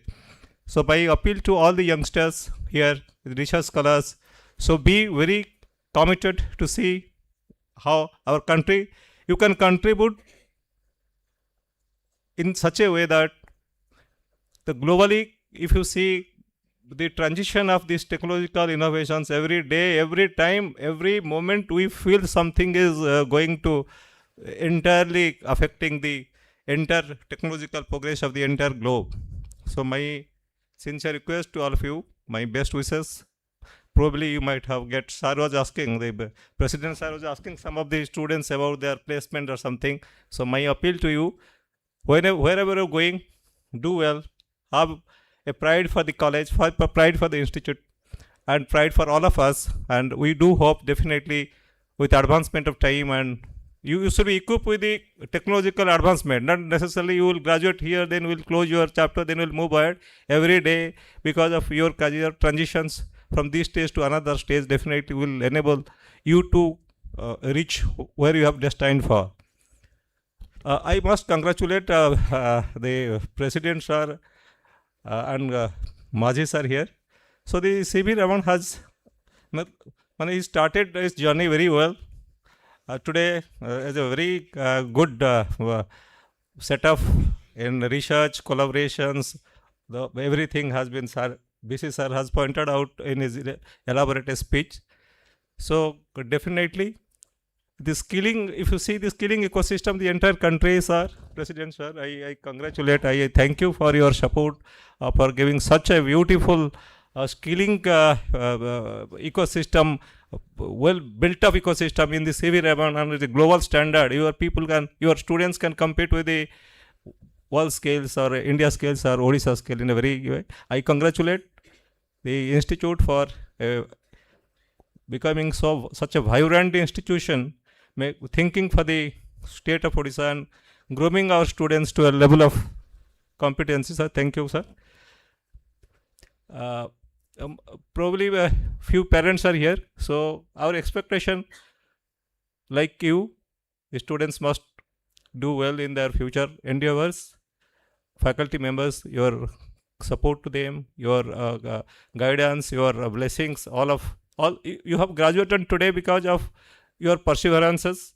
So your lot of efforts, your sacrifice of your family and your friends. So once again, I congratulate. We are fortunate to hear from our chief guest, who was a very is a visionary in semiconductor technology. Sir, is a very good knowledge. I will not we have just get to know from the president, sir, about sir. So definitely we are here, sir. We are thankful you have come here, who have motivated all of us.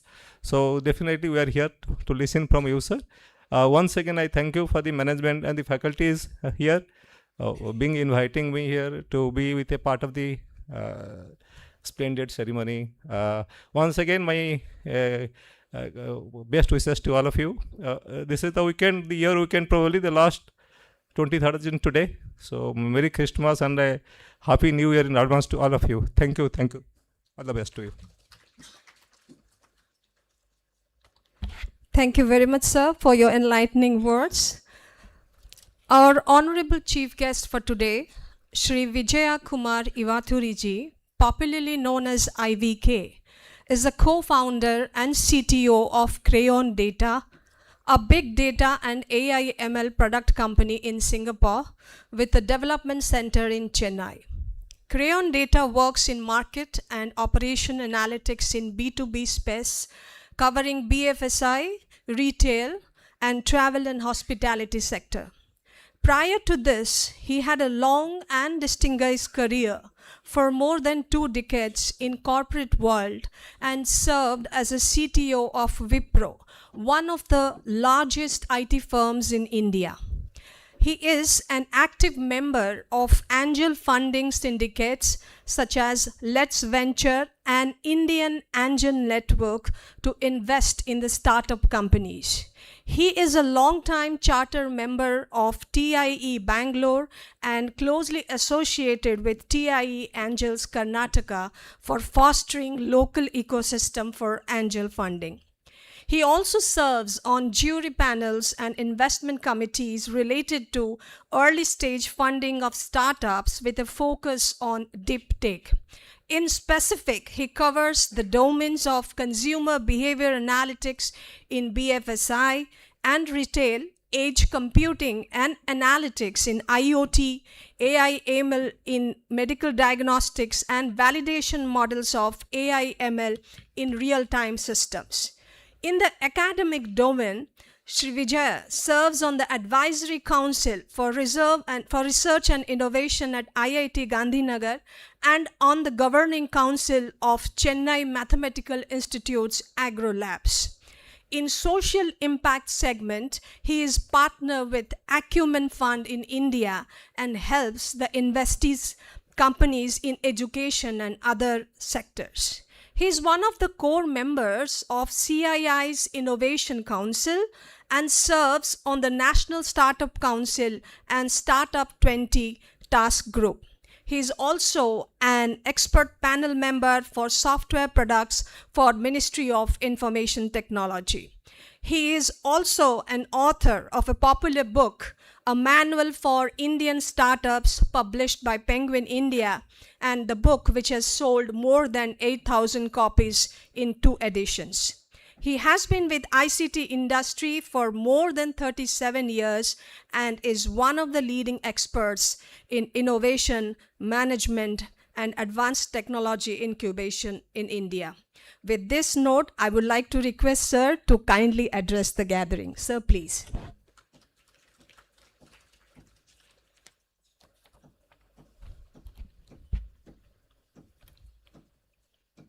Thank you. Honorable President Sanjeev Kumar Rao ji, Honorable Vice President Shailaja Rao ji, Honorable Vice Chancellor Professor Maji, dignitaries, faculty, students, parents, and ladies and gentlemen. First of all, my congratulations to all of you, class of 2025 as they call, I think. So congrats. It is actually a privilege for me to be standing here at an institute which is actually named after a very famous scientist, Sir C.V. Raman. This is only my second visit to Bhubaneswar and first visit to your campus. However, I do have some emotional connect to the institute's name. By strange coincidence, my maternal grandfather is a PhD student under C.V. Raman. In fact, he did his PhD under C.V. Raman's collaborator and student, Dr. Suri Bhagavantam. And his PhD thesis was Raman effect and the theory of liquid state in late 30s.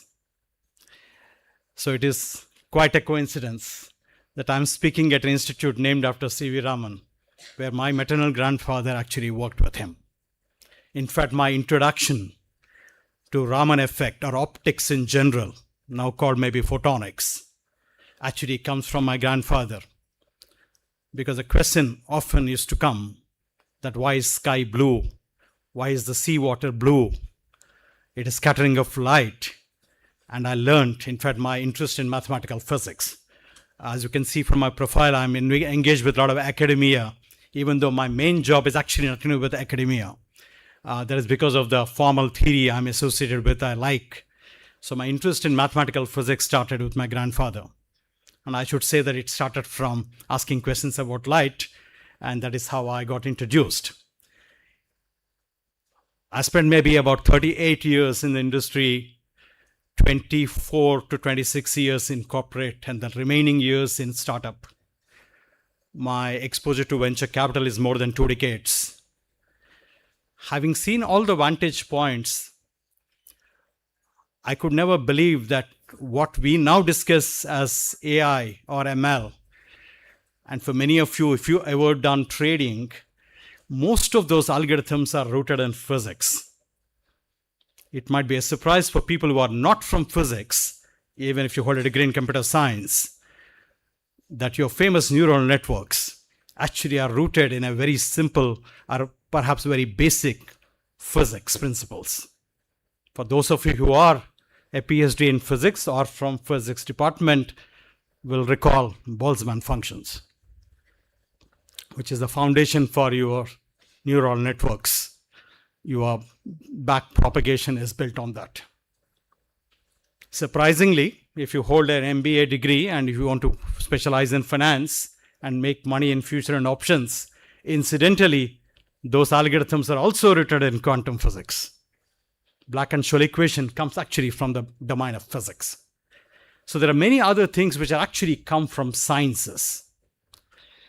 Now, the reason why I'm mentioning this is because I think we are in an era where we are back to looking at questions about science, not just engineering or technology. I'm sure you have to spend 4 years or 3 years, depending on which stream you are in, and 5 years if you're in PhD. I don't think you want another lecture on what to do with life, how best to lead life, what should be your moral compass and stuff like that, which would have been, I think, bored to death. So let me just maybe share some of my perspectives, given that I come from a slightly different background here with a mix of early stage venture capital, cross-border startups, and corporate. I worked across many domains, so that taught me many things. I spent maybe 5 years in embedded systems, 15 years in telecom, 5 years in mobile devices, 10 years in enterprise, worked with initial domain or the era of cloud computing. Now work with, of course, Gen AI, ML, and banking. So I covered many domains. So I also came across many conversations. So I thought, given the audience here, I thought I will ask you a daily living challenges questions and share my experience rather than giving you opportunities to look at, which I will come later.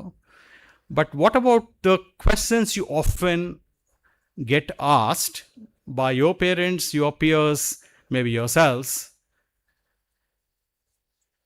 And after meeting so many people in different domains, either in the context of a startup, in the context of a corporate, or in the context of policy making with government, or with institutes like this, I finally listed about 5 major questions which people ask themselves and try to find answers. Now, I don't think that there is any magic about this 5. I could have written 10, but I thought 5 will cover your core questions. Let me just read those questions for you while I will then give my response to it based on what my learnings are, my lived experience, and what I learned from others' lived experience. The first question we often get in campuses, both technical and management campuses, is should I pursue more academically or should I join a corporate job or do a startup? This is typically the top of the mind question, whether you are a graduating student or a master's student or you are a PhD or even working in a corporate. So this seems to be one of the questions which often come up, at least in this decade. The reason is simple. Unlike maybe my generation, the current generation actually has abundance of choice. You have too many options, while we had very few. So the decision is very simple, if you have very few options. But now there are quite a few options. So I think it's a very pertinent question to ask, that what should I do, academically or professionally? The second question, which is actually a follow-on on that question, is if I decide to pursue academically, should I do it now in a technical field, given all the column space you get on AI? Everybody thinks if it's technical means it's AI, right? Everyone else has forgotten what else is there in tech beyond AI. But that's a question you often get. Should I do it in a tech field or should I do it in a management field? That used to be a fashion some time ago, right? You normally do an MBA. But now they're saying maybe not MBA, maybe I should do something in AI or data science actually. So there are a lot of these questions. This is the second question which is often asked. The third one is a bit interesting because this question came up only in the last, I would say, 8-10 years. This question was never asked before that. That is, should I do a startup? And should I do a startup is a question which used to come up even before, but with the availability of venture capital and availability of mentoring platforms and the connects and the interest shown by the government, industry, everyone else actually, and hence I think this is a actually top of the mind question you often get, that should I do a startup? So the follow-up question on that, which used to be a little different before, but I would now reframe it as, should I do a startup in India or abroad? The answer about 8-10 years ago is by default abroad. Answer is simple. That is because you can raise money easily outside. That may not be true in the current situation. It is maybe better you may raise it here. So should I do a startup and should I do it in India or abroad are the two questions on the startup. Now, interestingly, for those of you who come from family businesses, there is another question that is being asked. Should I join my family business and maybe do digital transformation, which is another fashionable word nowadays, or build a digital identity for an existing classical business? Or should I pursue professionally, do a job on my own or do a startup on my own, no relation to my family business? 99% of the questions I often come across in many forums are reduced to these 5. There are a few others. I don't want to bother you with that. Shall I raise money from family? Should I raise money from venture capital, etc.? But those are the follow-on questions. But the basic questions are these 5. Now, there is one advice I often give, or at least that's what I learned in the hard way, I would say. The answers to these questions are very personal and very contextual. So there is no single answer for everyone which will be the same for all 5 at any point of time. So it's a function of time and function of your context. However, I would strongly say, given where we are in this decade and the decade ahead, it may be better to plan the next 10-year view on how you charter your career rather than trying to do what is the next best action. You may want to get a view, because a decade is a good view it is difficult to predict everything, but you may decide how you swing between the academic and the industry or corporate tracks versus startup versus corporate. So you can make those choices with a 10-year view, while you may not know answers for all of them. So I would say 10-year is a good way, in my view, to look at how to charter one's career. Now, let me tell you that you normally only know the starting point, right? You may not know the ending point, but that's okay. Very few will know it anyway. But the way you discover is where the difference lies. And that's what maybe differentiates people who succeed and people who are yet to succeed. So let me go back to the first question. Should I pursue academically more in higher degree? Now, I do come across many people, that's a significant segment in the current situation. They like to do something in science or technology more conceptually or more formally. That means you would like to contribute by extending the boundaries of that subject. You want to add to the knowledge, not just leverage it. I think if that's your passion, maybe you want to pursue academically. Very few people will have such a strong view, but there are people who do. I know people who only want to do quantum physics. I know people who only want to do pure mathematics. That's their passion, and they would like to academically climb in it and maybe push the boundaries of understanding. I would call this a purist track. And most purist tracks are based on science streams in general. Example, biochemistry, cellular biology, green chemistry, physics. Generally, you belong to science stream. It could be even economics, applied economics, for example. However, the purist track is also evaluated by their academic degrees first than the industry affiliations. So, for example, if you happen to work for an international agency and you are in development economics, the probability that you hold a PhD is very high. Generally, you need to be extremely well qualified for you to go and advise at that level. So there are certain professions where PhD is generally considered as a kind of a table stakes, whereas in certain other disciplines or tracks, it may not be. Your work experience perhaps is more important than your academic qualification. But there are subjects and tracks which need purist understanding. It needs an academic qualification, what you call academic rigor.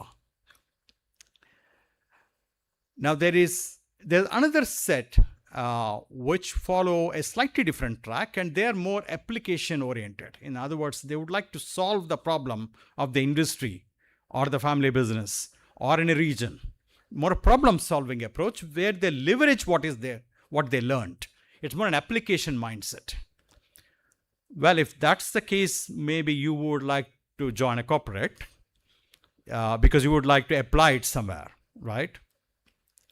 However, I do find in the last 5 years, in some streams, they are not so purist in that sense, that they work for some time and they leave and then do an academic degree and sometimes come back. In fact, most of the times come back. Now that used to be MBA at some time ago. right? It used to be typically you do a degree in engineering, for example, mechanical or civil. After 3 years, you will do an MBA, and then you come back to the business side of the function of the industry rather than the technical side. This used to be a popular path, right? But nowadays, I do find that path coming even from science. That is, you pursue for some time, and then you join industry, and then you come back and do PhD, and then go back. So I would call, given our opportunities, which are now driven by science and also mostly intersector or cross-domain, I think this is getting a little popular. I call it a weaver track, that you weave between the academia and the industry. You go back and forth, and you do it normally in the first 10 years. You may not do it afterwards. There are very few people who do that, but in general, you play that for about next 10 years. You just move here and there, right?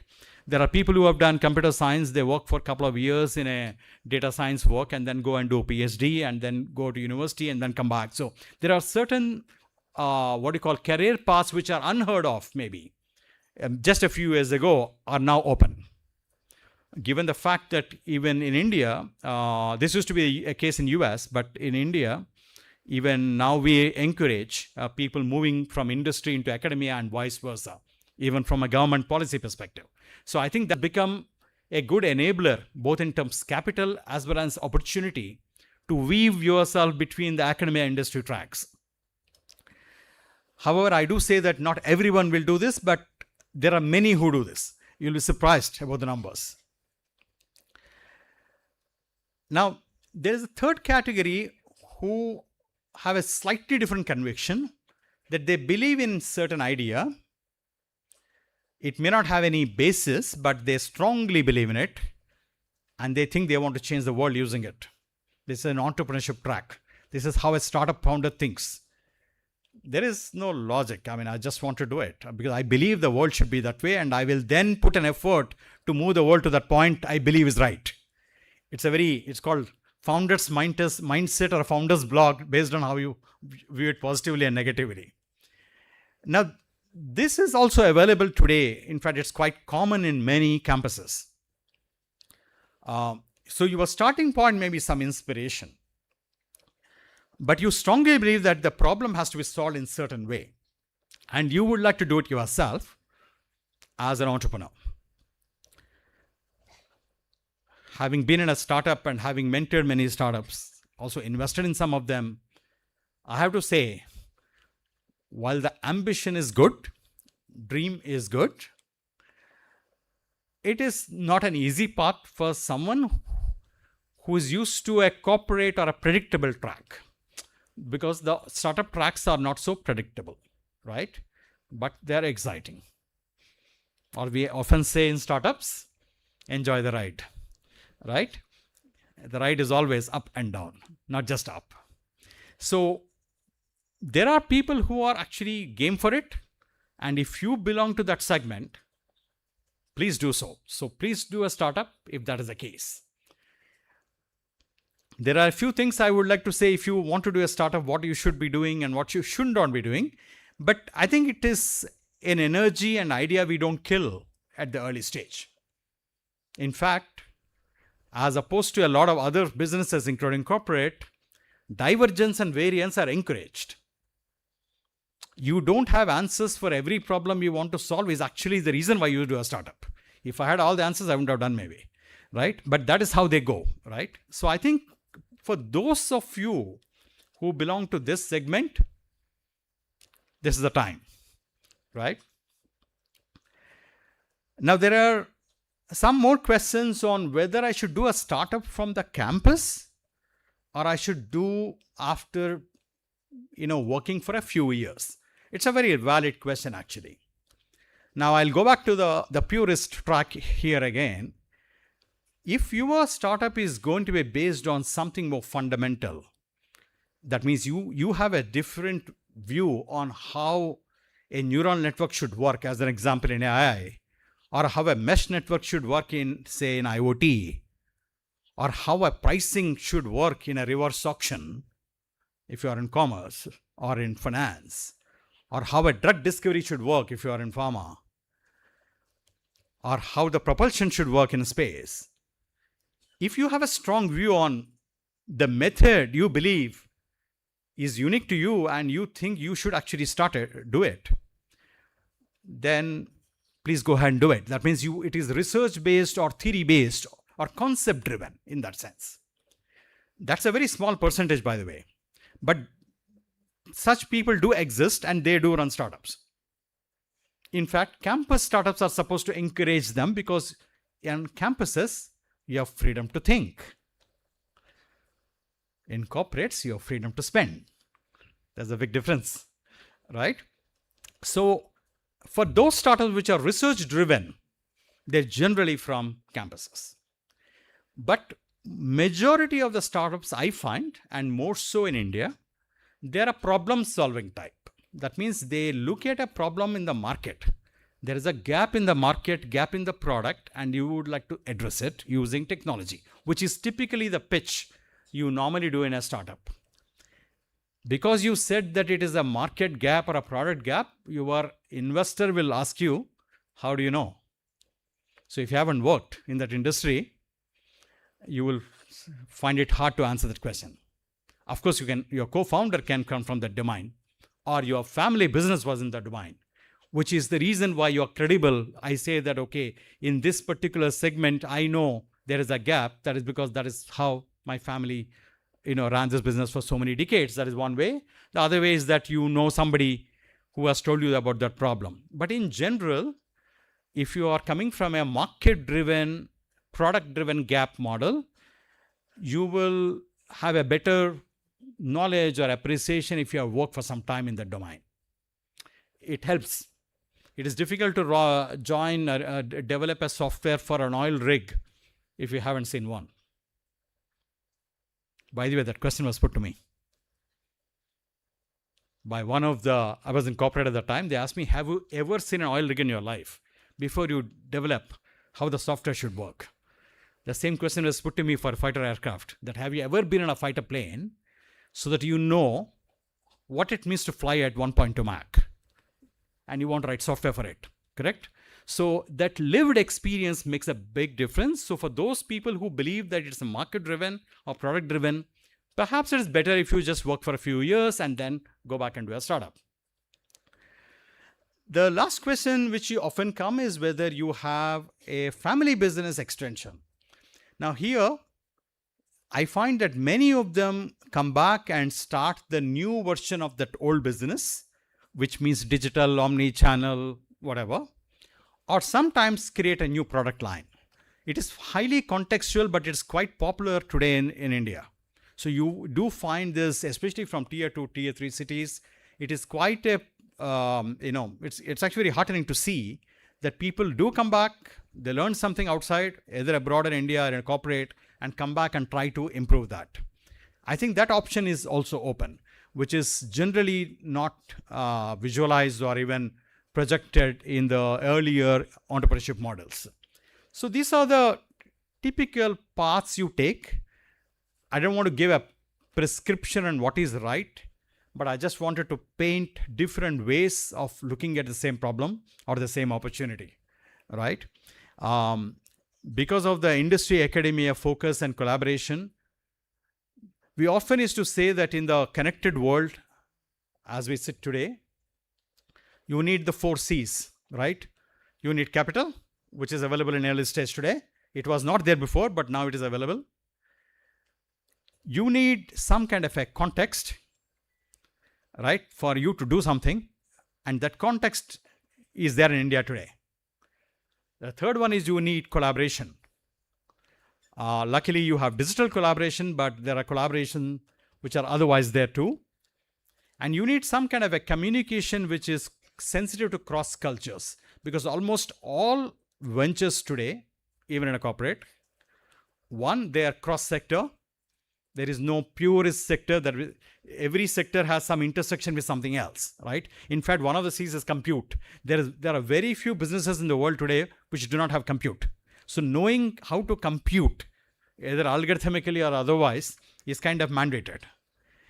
I would say that these kind of connectivity, collaboration, communication, capital, and context are some things which make the current decade very interesting.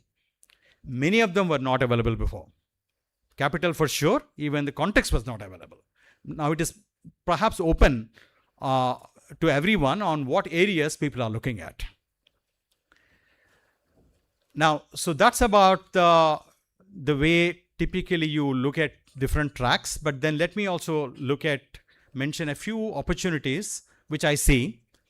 Almost everybody in the December 2025 will write a list of 10 top technologies, etc. That you can do it yourself on ChatGPT. And those lists are published. Most of them match and they're same. Some of them don't match at all. But it doesn't matter what those 10 are. It's about what you do with the 10, right? Is it 10 or 5, 15 is a different thing. So I do also have a list. However, I wanted to draw your attention to some of the overlaps I see, which is the point I'm trying to make. One of the things which, I mean, it is often the headline topic, which is AI and agentic AI. Since I'm in the same domain, I can tell you that while it is good to look at the methods which are generally available on the tap, right? But applying them in a certain industry context, in certain workflows, in terms of access and other things is very critical. So the value of an AI engineer, be it DevOps, full stack, forward deployment, whatever terminology you use, is about your ability to interpret that in a certain context of a sector, what you call the semantic view, and not just a syntactic view, right? So your understanding of a certain industry domain is very critical. Medical imaging as an example, right? So I think it will be good if you are looking at AI, maybe look at a sector as a combination, pick any sector you like or that will help. A generic AI developer, since it has no context, it is very difficult to build any value commercially in it. If you are learning for pure science or an algorithmic perspective, it's fine. But otherwise, you generally need to apply it in a certain way. It also helps you curate the data sets. The other one, which is not maybe completely AI related, is on the energy and climate tech. Most of those solutions are actually software driven, and maybe half of them are AI driven or learning system driven. So demand response function, if you are used to climate tech, is one such thing. Blended power. Your power comes from different sources, right? How do you manage load balancing? Knowledge of consumption. If you take an EV grid, that's what they do, right? So there are companies which do only the charging profile management in EV, nothing else. Actually, they don't know anything about battery chemistry, but they know how the charging profile works. In fact, even the pricing. So a lot of these domains today have to be interpreted in a slightly different way. And most of these opportunities are in this intersection of more than one domain, right? So I think it is important to understand. If you say energy, climate tech, it also means understanding battery chemistry in one angle, one extreme, and understanding how the algorithms learn on your charging profile and change it, right? The third one, which goes back to my physics point, is quantum and solid state physics in that sense. There are many other topics, solid state physics, high energy physics, plasma physics. So we'll not go into too much of detail. But because of the compute being pushed, for those of you from computer science will know that we are almost at the barrier of silicon, right? You are looking at non-silicon solutions. So below 3 nanometer, if you want to look at, right? So a lot of these things are going back to science or semiconductor physics or solid state physics. In fact, in most of the cases, while it is considered as an extension of electronics, communication, or IT or tech, it has got more to do with material science. In fact, you would find that the lower layer you go in a semiconductor, it is more closer to material science. Then physics, then electronics, then computing. Right? So if you look at the stack, the more layers you go below, it becomes more and more physics. Actually, material science to be specific, right? So quantum computing, while quantum has 3 typical domains, quantum computing, which everybody knows, quantum sensing, assumption that I can sense at quantum level much before it appears at a molecular level. That means I know there is a problem with your organ because it manifests at the quantum level before it becomes a molecular marker. So this is the assumption of quantum sensing, right? So medical imaging is one of the first applications of quantum sensing. So quantum sensing is another domain or a subdomain, I would say. And then you have quantum communication. So normally used for encrypted military defense domain. As a matter of fact, if you ever submit any software proposal to a bank anywhere in the developed world, one of the clauses is that it has to be quantum safe keys. You know, maybe 20 years ago or 15 years ago, when we used to write proposals for banks in corporate, there used to be one box checker. Are you IPv6 compliant? Everybody used to tick. We were actually IPv4, but it became IPv6 compliant. You need to have compliance in IPv6. So there is something like quantum safe keys today. So a lot of these domains, while it may be a banking application, you will be surprised to know that they might ask you a question which you don't believe is a question which belongs to banking. So so cryptography, for example, is very closely related to a lot of mathematics, right? Your cryptography is based on many of the symmetries which use in group theory. So I would say that quantum, but look at the application area. You can look at quantum sensing and medical imaging, quantum encryption, quantum communication, a lot of things. So I think India is now at the beginning, early stages still. So it is an area one can look at. Yeah. I have already mentioned about health tech and bioengineering in a tangential way, but drug discovery is another one which has high end of computing, right? So you just basically spend more time computationally solve it so that you don't have to do so many essays on what is the possible molecule. Those platforms are actually built in India today. Some of them, not all. So I think with the cloud computing and availability of GPU resources, etc., you can do a lot of this computation which was not possible before, and such ventures do exist in India. It might be a bit of a surprise that drug discovery platforms exist in India, but they do. Yeah. So bioengineering, synthetic organs, biohacking, wearable medical devices, they all involve high-end communication networks, ad hoc networks for those people who are from communication domain, body area network BAN, it's called, right? So that is something, again, it's getting integrated with the corporate information systems, which is your traditional enterprise IT actually.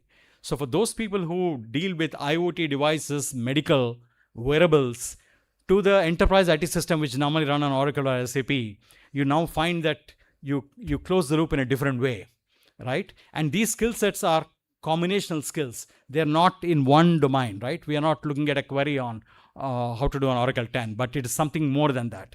So I would say that a person who's doing medical devices has to understand how a columnar database works or a NoSQL database works, right? Similarly, the other side has to understand what to do with streaming data and not just relational, correct? I mentioned material science. I mean, if you want to look at some of the materials, like the popular one is graphite, right? Gallium, many of the non-silicon solutions. I did come across somebody on the cyber security and blockchain and etc. So this is another area, what you call the zero trust models. I was involved in doing some of the sovereign currency initial designs with other countries, though they never actually took off, but we were involved in some of the debates. This is an area of distributed ledger and zero trust networks. That means there is no central authority. It can be used in many other things like smart contract, for example. Is a different, completely different domain, but again, it is applied to a kind of an urban planning, right? Applied to contracts, applied to medical records. So you have to know the domain in which it is applied. So my point is they also again intersect, right? You should know how the electronic health records work before you just start doing blockchain, right? If you are in that domain. I think Orissa has some good drone startups, which I do recall. Space tech, which is coming up. Most of the startups in space tech are in the drone area, or drone collaborations, or swarm they call, right? But there are also startups in propulsion, which is something which nobody would have thought before. But normally drones or this kind of swarm networks used to be kind of a fictional representations of how wars will be fought, but they're actually now real. But I would also say that carbon composites or material science, propulsion technology is coming up, and most of it is software control. So mechatronics or MEMS becomes very popular. I have also seen that you have clusters on the food and water systems. For those people who understand symmetry well, it was rooted in biomimicry. So the biomimicry is very closely associated with both the abstract mathematical concepts of shapes at the same time applied in nature. For those of you who are academically inclined, one of the famous books is Fractal Geometry of Nature. So if you ever heard about that book, please read the book if you want to understand. It's one of the iconic books to read. It's a slightly dated book, but it's a good way to look at it. There is an interesting one for those of you who are in the legal domain and AI. So digital ethics, AI and ethics, agency, human agency versus AI agency, these are other ones you come across. It's still coming up. It is also very closely related to the policy making on what you will agree and what you will not agree.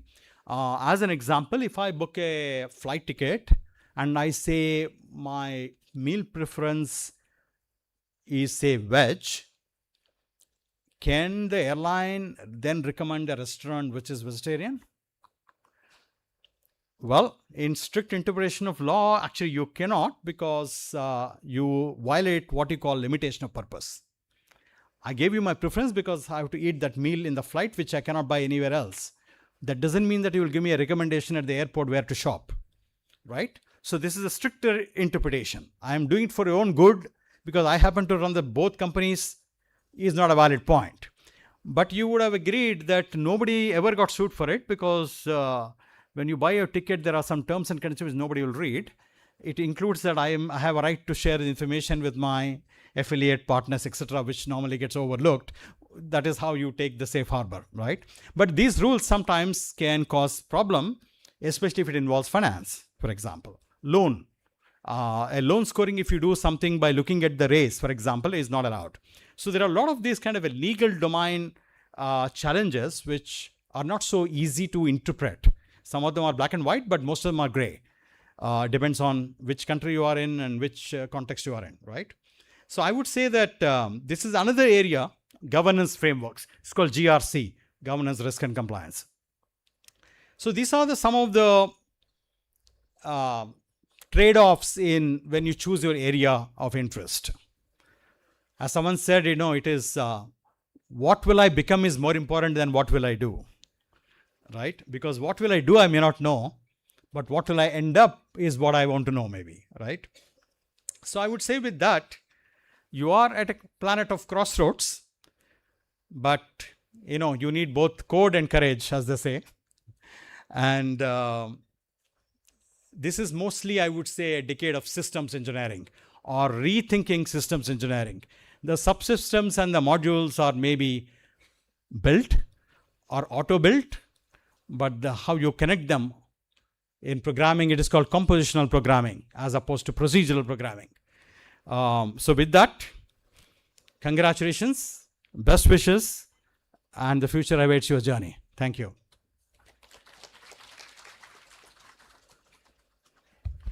So thank you very much for such an insightful address. I request the audience for a big round of applause. We are really delighted to have you here, sir. Thank you very much. I request our Honorable President CGU to declare the 6th convocation closed. I declare the 6th convocation of CGU Odisha closed.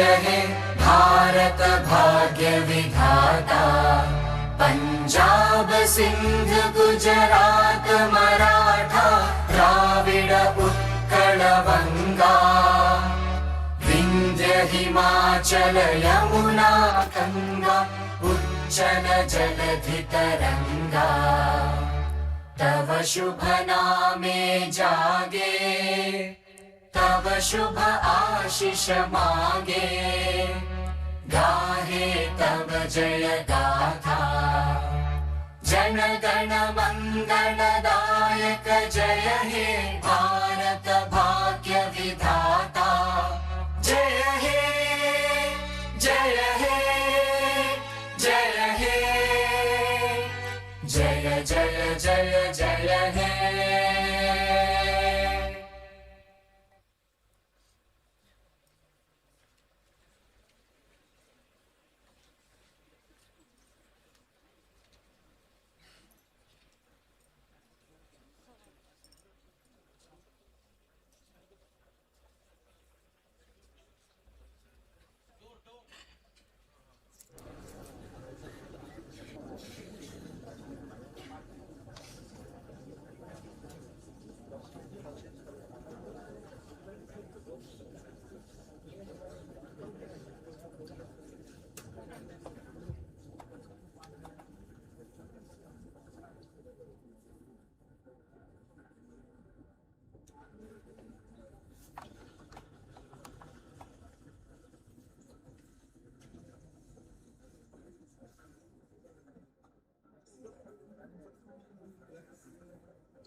Please maintain silence. We'll be coming up with new instructions. Please be patient.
Saumya सफाई का round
now the convocation is over officially. You can take photographs here, but do not disturb all these settings. And your lunch is there at RISC auditorium. Bus is available outside. You can avail the bus to reach to the venue. So you have half an hour. You can take photographs, but do not disturb these settings. Fine now is officially closed.